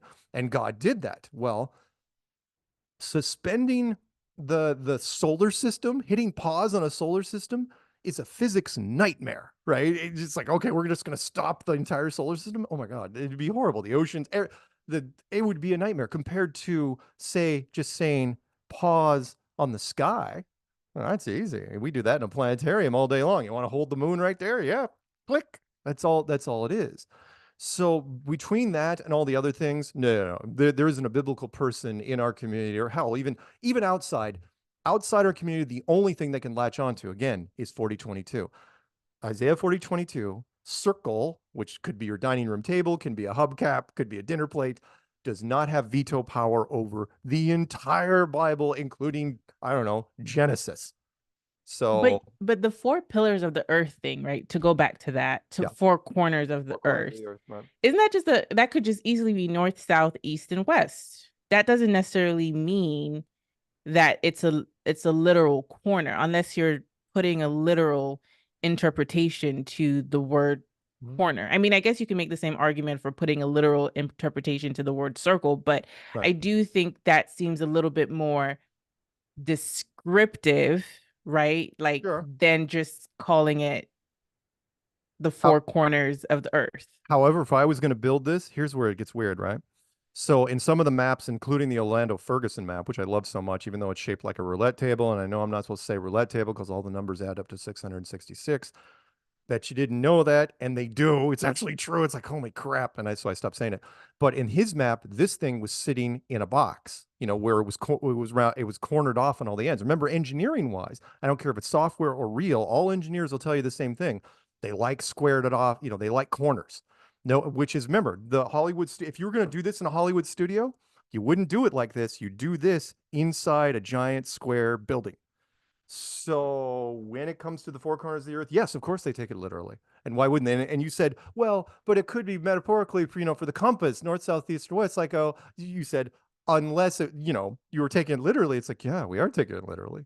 We Yeah. Okay. absolutely I are. mean, fair to take it literal. But okay, another point that you made, we talked a couple of times throughout the show already Yeah. that if the earth was spinning as fast as it was, then how come like we're just still, right? But Right. then it makes me think about, okay, when I'm driving in my car or if I'm driving in a car with someone who's going 80 miles per hour, Right. can I tell that the car is moving fast because I look out the window? Yes. But does my body feel like it's going at 80 miles per hour? No. Or when I'm in a plane, Right. right? Right. We know that planes move, at thousands of miles per hour. Can I feel that? Yes, I feel turbulence and stuff like that, but can Right. I feel how fast the plane is going? No, because I probably would, my neck would like probably snap or something Right. if I Right. could feel that. So just using those concepts, like I'm not a physicist, I'm not like necessarily a scientist, but there are things that if we wanted to draw analogies to where like we're in a specific machine that's going fast, Yeah. right? Yeah. Our body doesn't necessarily feel how fast that thing is going. So Right. we could easily be spinning around and not feel how fast the Earth is going. I mean, I don't think it would be inhabitable if that was the case. Well, again, well, that's just it. If it was it's part of our point, which is the globe. If that was the case, wouldn't matter. Again, I know I've heard the car thing and the train thing before, but you remember, you're inside the car and you're inside the train. You roll down the windows of that car or that train, you're gonna know exactly how fast you're going. However, when it comes to motion, let's put it this way. And you've been on a plane before, I'm sure. We are hypersensitive to movement, meaning, and notice this next time you're on a plane. When you get up to cruising altitude, by the way, planes, it's called airplane for a reason, right? Airplane, because plane, you're flying a plane. When you get up to cruising altitude, you are absolutely tabletop flat. I've flown enough business travel that when you get up to a cruising altitude, the plane does not move at all. You can watch a little thing of water on your thing. It is the smoothest ride, smoother than any car ever. Forget about the turbulence, right? Well, that doesn't make any sense because remember, you're going over a curve. That plane traveling, the average commercial flight travels. I mean, yeah, military planes travel thousands of miles an hour, but the average commercial plane travels less than 600 miles an hour. But it doesn't matter. That's really, really fast, right? When you're traveling that fast, right, you will have to nose down or nose up constantly to adjust for the curvature of the Earth. It never ever happens. They go up, they go tabletop flat, and then they go down. Why don't they adjust for the curve? Remember, the curvature is supposedly 8 inches per mile. So over even 15, even just 50 miles, that's 1,700 feet of curvature. Depending on how fast you're going, you're going to have to nose down. When I'm in a plane at cruising altitude, I don't feel anything. I know when planes lower their altitude, even by 100 feet, I can feel it. And that plane never raises or lowers. And I've asked pilots, I go, hey, you guys aren't doing it manually. What's adjusting for the altitude of the curvature of the Earth? They go, oh, the plane just does that. And they just make the assumption that it does. Like all military people, it's like, really? You assume it does, but you don't know it does. It's like, well, it doesn't matter. Again, pilots are great, and we've got a lot of pilots on our side. There's some wonderful guys that talk on my channel, which is pilots, all they care about in the long run is getting the passengers from point A to point B. They don't really question until very, very recently when we got involved, the actual, is the Earth curved? But pilots that we talk to now, once they start thinking about it, because remember, they have a different viewpoint from that front glass, they're going, oh yeah, it's flat. And anyway, sorry. Mm-hmm. But yes, So, I so, totally so, get you. so then what is the point of the race to space? Is that another conspiracy theory when you have people Oh like God. Elon and, Oh, Jeff Bezos? you're talking about the new space race. Why don't we Yeah. talk about the old space race real quick? Remember, it used to be the Soviets versus the United States back in the day. Mm-hmm. That was the great space race, which was cosmonaut versus astronaut. Astronaut being us, cosmonaut being theirs. I have no idea, just a naming thing. But I remember Time magazine had these two astronauts in the cartoon version racing towards the moon. Right? What happened? Right? Remember, Russia was beating the tail off of us, and then all of a sudden the Americans go 6 times, and the Russians just quit. They almost abandoned their space race at all. It's like that's not how it would work. If anybody knows sports, it's like we put a small base on the moon, they do a bigger base, we do a military base. Next thing you know, Time magazine would do, has the Cold War reached the moon? I have never seen that in the history of competition, especially between governments, where one side gets there and then the other side just says, that's it, pack it in. Then they just quit. The Russians just faded away, and I knew exactly why. It was because the programs, they talk to each other at the highest levels, and it's like you cannot fake it in two places simultaneously. The Russians had to fake it identical to us. We saw the footage, they saw the footage, and they're like, yeah, one of us has to take lead on this. The other person has to drop out. The Americans had more money, had more resources. We had to do it. The new space race, what you're talking about now, oh my God. Oh, is that a soup sandwich? Oh my God. Not only, yes, you have Virgin Galactic, Blue Horizon from Google, and then you have SpaceX. Elon, people touting him as the greatest man in the world. It's like, really, tell me in 60 seconds how he made his money. Tell me where he came from. Most people don't even know he's not even American. He's freaking South African. And he's going to be appointed, if Trump actually won, he's going to be appointed science advisor. Are you kidding? This guy? Everything he says is wrong. I'm going to do a bullet train from Los Angeles to San Francisco underground. No. I'm going to do a super plane from the United States to China in 2 hours. No. The SpaceX that he's running is completely government subsidized. It is a offshoot of NASA. That is all it is. It is filled with NASA engineers. They launch off of NASA pads. It's like, why are they even allowing to do that? They're direct competition to NASA, and yet they're still launching their stuff. No, the space race is absolutely 100% fake, which is, by the way, why they keep kicking the can down the road. Anyone that questions like, well, look, they're launching this, and oh, the ISS, and oh, the Boeing Starliner. Think about this. There's an overarching question here, which is, if they aren't fake, then why haven't we gone anywhere? Meaning the Americans, think about this realistically, corporately, government wise. The Americans went 6 times to the moon and back, right? And then in 1972, they said, well, pretty boring. Nobody needs to go anymore. We're just going to shut it down. Good night, everybody. And they roll credits, and that's it. Nobody has even attempted to put another person on the moon since the Americans in 1972. Think about that. Most of the 70s, 80s, 90s, 2000, 2010, it's 2024. We still don't have a date. They just keep kicking the can down the road. I don't care what program it is, Boeing Starliner, the Starship X, all this crap. And the reason why is because, especially now, the reason why they can't do it now is they're scared to death of it, which is it is so tough, as you know, to fake things. Once it gets on the internet, people just microscope the hell out of it. They open it up in every sort of editor you can think of it, and they squint at it, and they're like, nope, not buying it. And so, in fact, I even told, look, I'm a clever problem solver, and I put the challenge out there. I said, look, if somebody came to me with, I don't know, $500 billion and said, hey, can you help us fake the space railroad? I go, get the hell out of here. There's no way I touch that with a 10-foot pole. We have dedicated websites of nerds just for free.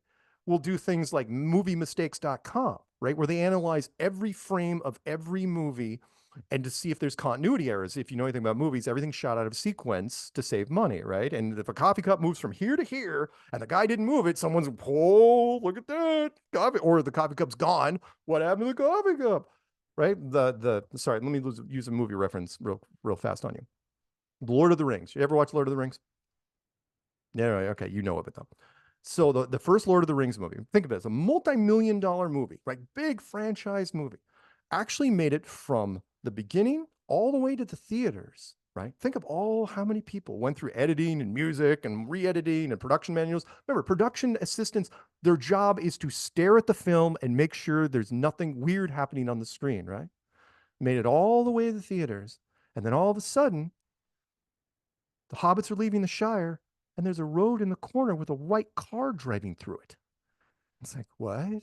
What the hell, right? And think about how many people that it went through. And all of a sudden, some guy with his popcorn drops it, looks up, it's like, hey, that shouldn't be there. Then he calls up, and they had to recut the film to release it in the theaters, right?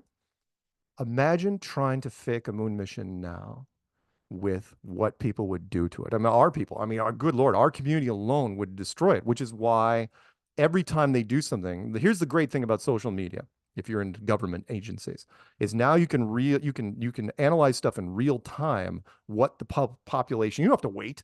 You can see, you don't have to wait till it gets to the theaters. You can see within seconds what the population look, kind of like the Tesla Roadster in space. Remember that stupid thing where Elon supposed to put that convertible in space? We were destroying that thing within minutes of that thing coming out. And then they just quietly it's like, well, we're going to try to head it towards Mars and turn off the cameras. It's like, why'd you turn off the cameras? Why wasn't there a logo on the car anywhere? It's like, remember, this is SpaceX and Tesla. That thing should have been wall to wall advertisements, and it wasn't. That's why. So sorry, long-winded answer to every space program right now is absolutely fraudulent from minute one. They're scared to death of doing it, which is why you will see, trust me when I say this, delay after delay after delay. You kick the can down the road. Let me end this part with this. There was an Irish girl I was talking to, heavy nerd space girl, right? And she was in my face at freaking Belfast. And she was like, and I go, fine. I go, you believe in the moon program, right? When are we going back? When are we going back to the moon? And with this glossy, just distant, hopeful look in her eyes, she goes, soon. We're going back soon.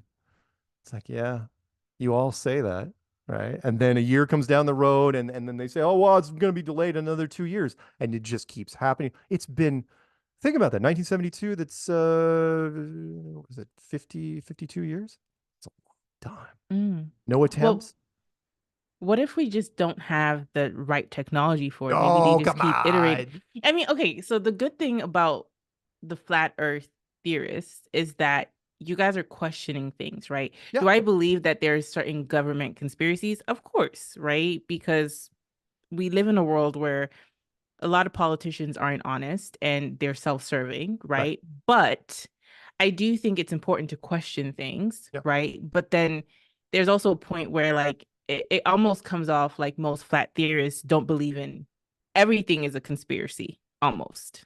I've heard some people say that. Like it's Yeah, just a it's complete distrust of the yeah, it's called government on it's all levels. yeah, it's called auto hoaxing, which is, and I don't necessarily believe in it, but I'll give you a quick example. Auto hoaxing means that nothing in the news is true at all, right? And which is why I do tell people, yes, you're absolutely right.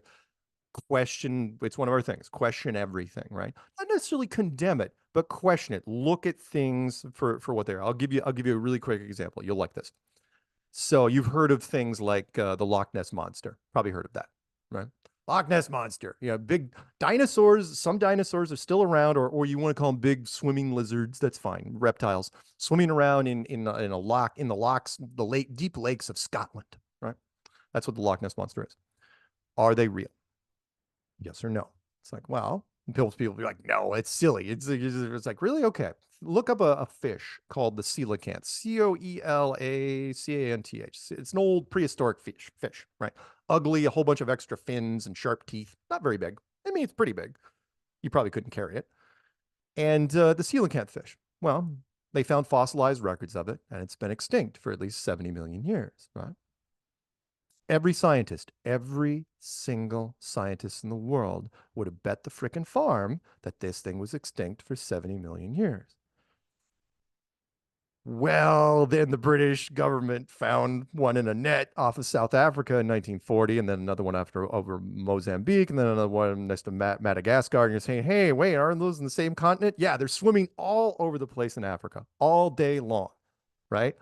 And now National Geographic did a special. They're swimming around with them. It's like, oh, okay, they're alive. And so, well, then science had to backpedal, right? And they had to say, well, okay, they didn't say they were wrong. They said, well, it's a living fossil and it's in an evolutionary state of stasis and all this. Like, really? You're just not going to admit that the fossil, because it raises some huge questions. Like, okay, so what about the carbon dating? Are those fossils 70 million years old? Which we question. By the way, we question carbon dating. We question the Big Bang Theory. We question evolution. That's just so sorry, circle back, right? And it's like, okay, now readdress that Loch Ness monster thing. Are there extinct reptiles swimming in Loch Ness? And you say, no. It's like, why? Well, because they've been extinct 11, 100 million years. Oh, you mean like that fish over there that you were dead wrong on? Again, which is why I hear from people all the time. It's like, okay, so you were wrong about the fish, really wrong, absolutely wrong. Everyone and all your friends were wrong, but you're pretty confident on this reptile thing that's in Loch Ness. And it's like same thing with the flat Earth, which segues into flat Earth, which is, think about this, because people will, like you said, we should question things, and governments lie, and yeah, businesses lie, and sports people lie. Come on, Lance Armstrong, that's a great example. All day long. Harvey Weinstein, entertainment. I can do that all day long. Enron. Oh my God. Every government assassination ever. And remember, we have no spies, right? We don't have any spies. We have an intelligence network, but we have no spies because we're not legally allowed to. We don't have spies. We have people, but they don't kill anybody. Really? Ever? So, but flat Earth is too big. That's the people are comfortable in their own wheelhouse, right? It's like, okay, I believe that the entertainment industry, there's some weird things happening, right? And I believe in the sports world, yes, there has been a rigged boxing match from time to time. Really, not anything in NFL, not anything in the NBA. I'm sorry, I didn't want to burst the bubble of your audience members, but I want to throw that out really fast, which is, if there's enough, you want to know how conspiracies happen? It's usually the money, right? I know it sounds cliche, follow the money, but think about this. When money gets introduced into whatever thing, when that money reaches a certain level, all bets are off. Meaning, the rule of media, give the people what they want, which is, it doesn't matter who is the best team. Who do the people that are paying the money want to see in the finals? Michael Jordan was great, right? But don't think for a second that second three-peat wasn't a cakewalk for him, because when he left the NBA the first time, TV revenue dropped 30%. One guy left, 30% drop. They begged him to come back. Oh, magically, he won 3 more titles in a row, and people wanted to see it. They loved him for winning. You make sure it happens. That's how it works. So again, when it comes to something like this, the flat Earth, do you keep the flat Earth a secret? If you don't figure it out in 1960, till 1960, do you tell the public? Look, I'm a conspiracy guy. I'm a truth comedian. I'm the first one to. No, you do not tell the people. You can't. You can't run that risk. You know what would happen? The backlash against science, the economic backlash, the academic. Oh my God, the libraries. I mean, it would be chaos potentially until you could figure out a way to spin it to the public. You would have to wait years, and I don't know, develop some sort of internet infrastructure and hand out 6 billion smartphones and make sure you could get everybody on the same page in a short amount of time. Sort of like now. So. Yeah. So, I mean, I think it's one of those situations where I do think, again, kind of tying back to what we started off talking about, subjective truth versus objective truth. Yeah. I do think that potentially what the planet looks like could be considered in the objective truth bucket, because we should be able to test that out. We have the technology. We would hope that we have the scientific computation to figure that out. So that's the part that I guess makes me want to ask you, if there was someone to come out that was able to convince you, like, are you even open minded to the fact that the earth might not be flat? Or are you Yes. married No, no, to no, that no, theory? no. No, why are you looking? No. The sorry, that was too easy. If you're gonna softball that into me, I'm going to take it. The okay, no, but to your point, yes, you're absolutely right. That's a great question, which is and I've been asked this a number of times. Is there anything that convinced me? You gotta remember that in the beginning, I didn't want it to be true. I was hoping that someone would come at me and say, here is absolute, positive, 100% proof that you are wrong. Go away. And they never did. So I had to come up with my own because people have asked me that. It's like, is there anything that you could do? It's like, yes, there are two things you could do. One is cheap, one is not as cheap. I'll give you the not as cheap version first off, which is all you'd have to do. And again, it should be easy now because we have Blue Horizon and Virgin Galactic and SpaceX and all those other guys, Boeing Starliner, which is you put a camera on the side of a rocket, you point it down at the ground, some sort of angle, and you leave orbit of Earth. Right? That's all you have to do, which is, and it's like, okay, what's that going to show? It's like, by the way, try not to use a fisheye or a wide angle lens if you can help it. Just shoot it off in the distance. Make sure it's not on the second stage, the stage that gets dropped off, which happens all the time. Point it down at the Earth. Why? Because eventually, as you get high enough, remember, it's going to turn it like you're zoomed into an orange or an apple. As you pull away from it, it's going to turn into a nice spherical globy thing. And that's it. That's all you have to do. Like SpaceX should have done, by the way, when the Tesla Roadster in space was on its way to Mars. And it's like, no, we're just going to turn off the cameras. It's like, why? Why would you turn it on? There's 3 HD cameras. It's wonderful. It's perfect. This has never happened in the history of space travel. That's kind of odd. And if you believe in law of averages, almost damn impossible because all these different space agencies, remember, there's like five governments now with launch capabilities, supposedly, Europe, Japan, China, United States, and Russia, right? And none of them have done it. In fact, no astronaut has officially, and we'll just use the moon stuff, but you can use it on other things, has taken a camera, which again, why you never did this on the moon, and turned in a 360-degree circle. And that's because if you're on a sound stage, you'd be breaking the fourth wall. Going, why in all your favorite TV shows, can't you do a 360-degree circle? So you can't, because one wall is the freaking cameras. That's the most expensive way. But the cheap way, which was something I mentioned a while, but I'll review it, which is the spacesuit test. You want to convince me? Here's because I made a clue that basically said this. It said the spacesuit is a lie because it can't work. You can't. There is no technology that I know of or has heard of or even theoretical that keeps a spacesuit from expanding in a vacuum and then blowing up. So put me in a vacuum chamber. Remember, every spacesuit since the 60s has worked flawlessly. Nobody's ever died in a spacesuit for no apparent reason, right? Which is weird because the early spacesuits looked like motorcycle suits. Weird. Put me in a spacesuit, put me in a vacuum chamber, pull the switch. Tell me what happens. Again, does hardly cost you anything. The vacuum chamber's already there, spacesuit's already there. It's like And of course, I'd hope that a scientist would get in there with me, put your money where your mouth is. Hey, stand right next to me with your spacesuit. Are you confident now this is going to happen? Because again, I'm willing to go down for the cause. If I'm willing to turn myself into a martyr to prove a point, of course, they'd probably blame it on something. So it's like, oh, he had a heart attack. Whatever. It's like, yeah, sure.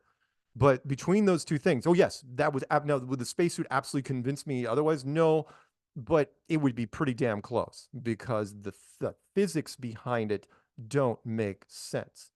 Um, but well, again, the striking one for me was the camera one, which Mm-hmm. is there's all sorts of camera stuff they don't show you. It's the omission. One of our guys, Max Malone, back in the day, he was really fond of saying, he goes, don't forget, it's not just what you're looking for, it's what's missing.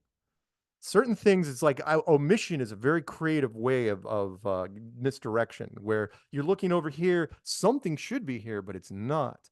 And it's so many camera angles we don't see. Little things like when they were doing the 80s space shuttle stuff and they were using, I thought when they were posing for the photographs, I thought they were motorcycle helmets for the photographs. I didn't think, oh, okay. But then I saw some of the 80s footage, grainy VHS footage, and they were actually using these motorcycle helmets in the space shuttles. Well, they weren't pressurized. You could see their necks, right? And they were wearing short sleeve shirts and no gloves. And it's like, wow, that's pretty casual. Considering nowadays, they're completely, gloved up. And it's like, all right, whatever. But yeah, between those two things, oh no, I would give up flat Earth in a second. Of course, the most expensive, which people have proposed all day, it's like, it surprised you didn't ask it. If somebody puts you on a rocket on SpaceX or Blue Horizon, would you? It's like, yeah, but they'd never do it because I was before gonna they do ask it, that. oh yeah, no, I've had British. The closest I got was a British production team for a television team. They were trying to get money together. It's like they will never allow that to happen because what they do is, again, it's a military operation. Remember, all space stuff is military, and then they would make you sign the NDA, the non-disclosure on it, and they say, sorry, there's certain things you can't say. It doesn't matter what you say, you're gonna have to follow this narrative. And it's like, nope. Which is why, by the way, they've never dragged a flat earther or even a conspiracy guy on anything when it comes to space. Yeah. They've never even thought about doing it, which is Well, kind of I don't even think the group would believe it because I think inherently there's an opposition to the government and what we're being fed. So I think even if a flat earther went and was able to capture like what the earth looked like to some extent, I don't think people in the community would actually buy it. you're right. There is some. What would that be? Would that be cognitive dissonance? I think where yes, you're right. If I went up and I came back down, well, first they thought that somebody got to me, depending on what I said, unless I detailed it in a certain way. However, it's theoretical because they're never letting me up. That being said, though, there was a British television show. Good Lord, it's like 15 years old now, called Space Cadets. You want to see some weird stuff, watch Space Cadets, the reruns of that. In fact, you can probably find the thing on YouTube where, because remember, there is no British space program, right? Never existed. It's never going to exist for whatever reason. And they did a casting call and they got some people. It's like, okay, here's what we're gonna do. We're gonna make you part of a British space program, right? And then they take them off to a military base, which was just a retrofitted, mothballed military base, and they put them through the paces through a training program. And then the compilation was they put them in a capsule or a thing, and they sent them off to space and they put them in orbit, right? Except that it was all fake. But you don't know that because they were when they were being transitioned in the capsule, there were no windows and there were some LCD screens and smoke, but the vibrations and everything seemed very, very real. And it was one of the most heartbreaking reveals ever because then they took the capsule and they wheeled it into a soundstage with a full-blown audience of hundreds of people, and they had them get out of the capsule to find out. It's like, oh yeah, by the way, you never left Earth, and the entire program was fake. And the way you did it on television, and here you are, and you signed the waivers. So, and you could tell the mix of elation because they were in front of an audience that was cheering for him, but at the same time, it's like, wait, all these weeks and months I've been with you guys, it's been a complete lie, and I was never going to space. The point is they were fooled. You know what I mean? So I would be let's put it this way. If you try, you couldn't do it with me. But if you tried, it got to the point, it's like, okay, we're gonna put you in a rocket. If there was any point Or I was put in a place where before I got into the rocket, I was put into a room where I didn't know how exactly I got into that room. Yeah, then I'd be suspect. It's like, Yeah. oh, because all you have to do is like, oh yeah, rumble, rumble, rumble. They land you. Sorry, one more thing really quick, which Hmm. is it's a human being. Again, I think it's part of our system here, where we are very susceptible to illusion and magic tricks. There's a wonderful experiment out there. I'm sure it's happened to you, happens to everybody, which is if you're driving in a car, right, and you're in stop and go traffic, or maybe on a train, and all of a sudden you zone out for a second, right? You're just like, and then the car next to you moves forward and you have no idea if you're moving or the car's moving, right? It's like, did I take my foot off the brake? Oh, gee. You're freaking out for a second, right? That is a human weakness. It is absolutely with everywhere. They did a psychological study on this some years ago where they took a wooden car, they put people in it, and they put a wall in front of that wooden car, and it was on tracks. And sometimes they would move the car, and sometimes they would move the wall in front. People cannot figure it out. Nobody could. It is a human being weakness. So what that means is it's almost like we were designed to be fooled by this.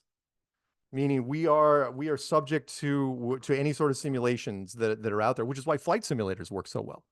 Well, when you're training airline pilots, you put them in a simulator and it's just a box, with some screens. You tip it up. I mean, I know people to this day that get sick if they watch any sort of first person roller coaster footage on television. I used to get nauseous. I didn't know what was happening back in the early 90s when I was playing the first version of Mario Kart, which was on this flat tabletop flat thing. And I was like, what is wrong? Why am I getting sick? Right. And we're just subject to it. Yeah. So, Okay, final question yes. regarding this. And I don't know how spiritual you are, but when it comes to the flat earth theory, one of the things Testify. Go ahead. when it comes to flat earth theory, something that one of the places I've looked to kind of, see could this potentially be true are from people who've had near death experiences. Now, I don't know if you are into near death experiences or you've listened to these accounts, right? But Yeah. essentially, these are people who clinically die and leave their bodies, Right. right? And end up coming back into their bodies and like reliving their life. So they do die. They kind of like they're the ones that essentially, if we wanted to get a sense of what happens after we die, Right. I think they come close to telling us what happens. Sure. And a lot of people have talked about seeing the earth, what it looks like, going on different planets, and kind of describing a planetary system that's similar to our understanding, the larger public's understanding of what the earth looks like and what the star system looks like, right? Sure. So to me, I use that as an additional clue as to, well, if the earth was flat, I think people would be coming back and saying, hey, wait a minute, we actually have it wrong, right? Got it. So I just want to hear your thoughts on that. I don't know if you've Nope. ever Nope. researched Nope. that or looked into that. No, that's good. And actually, believe it or not, nobody's asked me that officially, but I do have an opinion on it. Because now I don't know anyone that's had a near death experience that's been a flat earther, unfortunately. However, I do know people that have been into astral projecting, if you know what that is, which is kind of like doing the near death experience, but without death, right? Where you're like your soul's leaving your body and you're heading out there. Here's where it gets interesting. Those people, and again, I think it's part of the design of this place. Because think about this, there are people that have been come back from death all the time, right? Especially drowning victims, happens all the freaking time. You wouldn't want, if you were the creator of this place, you wouldn't want that to be the big reveal, where all of a sudden it was like, why do all the drowning, potential drowning victims come back and say it's a flat Earth? However, the astral projecting people, before I have the privilege of knowing people that have been pre-flat Earth and then post-flat Earth that kept the astral projecting. Before they were in a flat Earth, they saw a globe. After they were in flat Earth, they saw it flat. And Oh, I interesting. so I think if you were lucky enough to find, I'm you know what, because of you, I may go out and actually see if I can find anybody. Because near death experiences, you can't just predict those anywhere. Unless I could try to drown somebody. I'll get somebody after this, and I'll see if I can try to kill him. The uh, but it's true, which is it. But I think it's just part of the system, which is if you depending on where your state of mind is, because why would the astral projecting people all of a sudden change their view? And they said it was very clear at that point. At that point, when they came out, it was sort of like this. I'm like, okay, sure, I'll go with that. But At the same time, I Well, go ahead. just to interject really quickly, you know what? That kind of makes sense. And there's this other principle in Hermetic teachings where it's like we live in a mental universe, and a lot of our experiences are created from our mind, right? So, like the things we believe There you go. are the things that we will see, right? That's why some people who have near death experiences will say they see Jesus, they see Muhammad, or they see any sort of like spiritual being or religious being that they have an affinity towards Right. in those experiences. And a lot of near death experiencers say they don't experience hell, but like there's a small percentage that says that they experience hell, right? Based on their belief systems. And when you like dig deeper into some of those stories, you realize the people who experience hell believe that there was a hell, for example, Right. believe that they would be damned because they sinned. So like that was what was shown to them. There you go. So I could kind of see what you're talking about, where it's like a difference in belief systems could also project or have people experience certain things in the astral or supernatural realms And based on what they believe. So and I'll use that. I'll steal that from you, which was it is interesting that when people have in America have near death experiences, it's always Jesus. Find me an American that had near death experience that saw Krishna, right? However, in India, it's the exact opposite. So yeah, mhm. which is why I try to remind people. I go, look, I was raised born again Christian, but there are five major religious houses in this world, each about the same size, each about have the same sort of influence, except in media. But that's a whole nother thing. Right, right. Okay, well, this has been a great conversation, and I think we went down a couple of different rabbit holes. There's so much more we could touch on, right? Because Yes, there's we so could. many different Yeah. like theories out there, like the ice wall in Antarctica and like all these different Oh things God, that yeah. Yeah, yeah, yeah, yeah. so but this has been a great conversation. Thank you so much, Mark, for stopping by Shifting Dimensions. To close it out, I just want to ask you a fun question, and that is, have you shifted in perspective on anything lately? And it could be as lighthearted as you want it to be or as deep as you want it to be. I always try to change perspectives when I can. Perspective is so important. You can't get so locked in on something that you're not willing to bend out of it. Trying to think if there's anything recently that I really got into. Usually it's media. Something in the media world but I'm trying to think if anything really comes to mind. I think it was mostly yeah, okay, I got one, which was the one of the things that's changed. It's altered on a regular basis. Is I'm a huge believer in dualism, if you know what that is, which is you can't really appreciate one thing without the other, which is, hot. You can't, how do you know what hot is without cold, pain without pleasure, light without darkness, and that sort of thing. And I think a lot of this world is based off of it. And if you don't have perspective, you get locked into one. And in the media world, I run into I've noticed that people that when you grow up, there's something called a hero's journey when it comes to the plot, which is there's got to be hills and valleys. Otherwise, how do you really appreciate the end?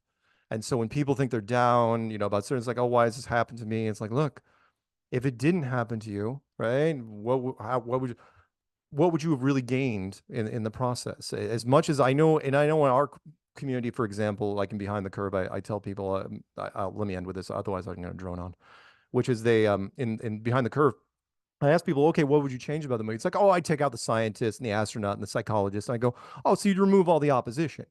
You basically turn into a flat Earth propaganda film. It's like, yeah. I go, yeah. So you're a purist. I get it. Go team.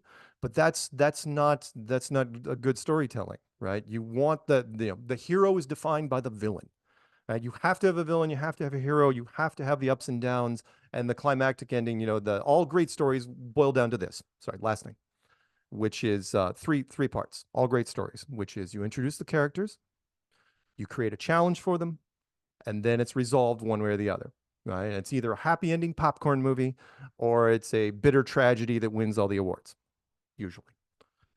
That is what you are part of right now. You are in this world is a giant stage.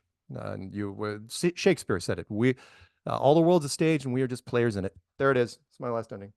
Thank you so much, Mark. Where can people find you if they want to dive deeper into your content or purchase your books?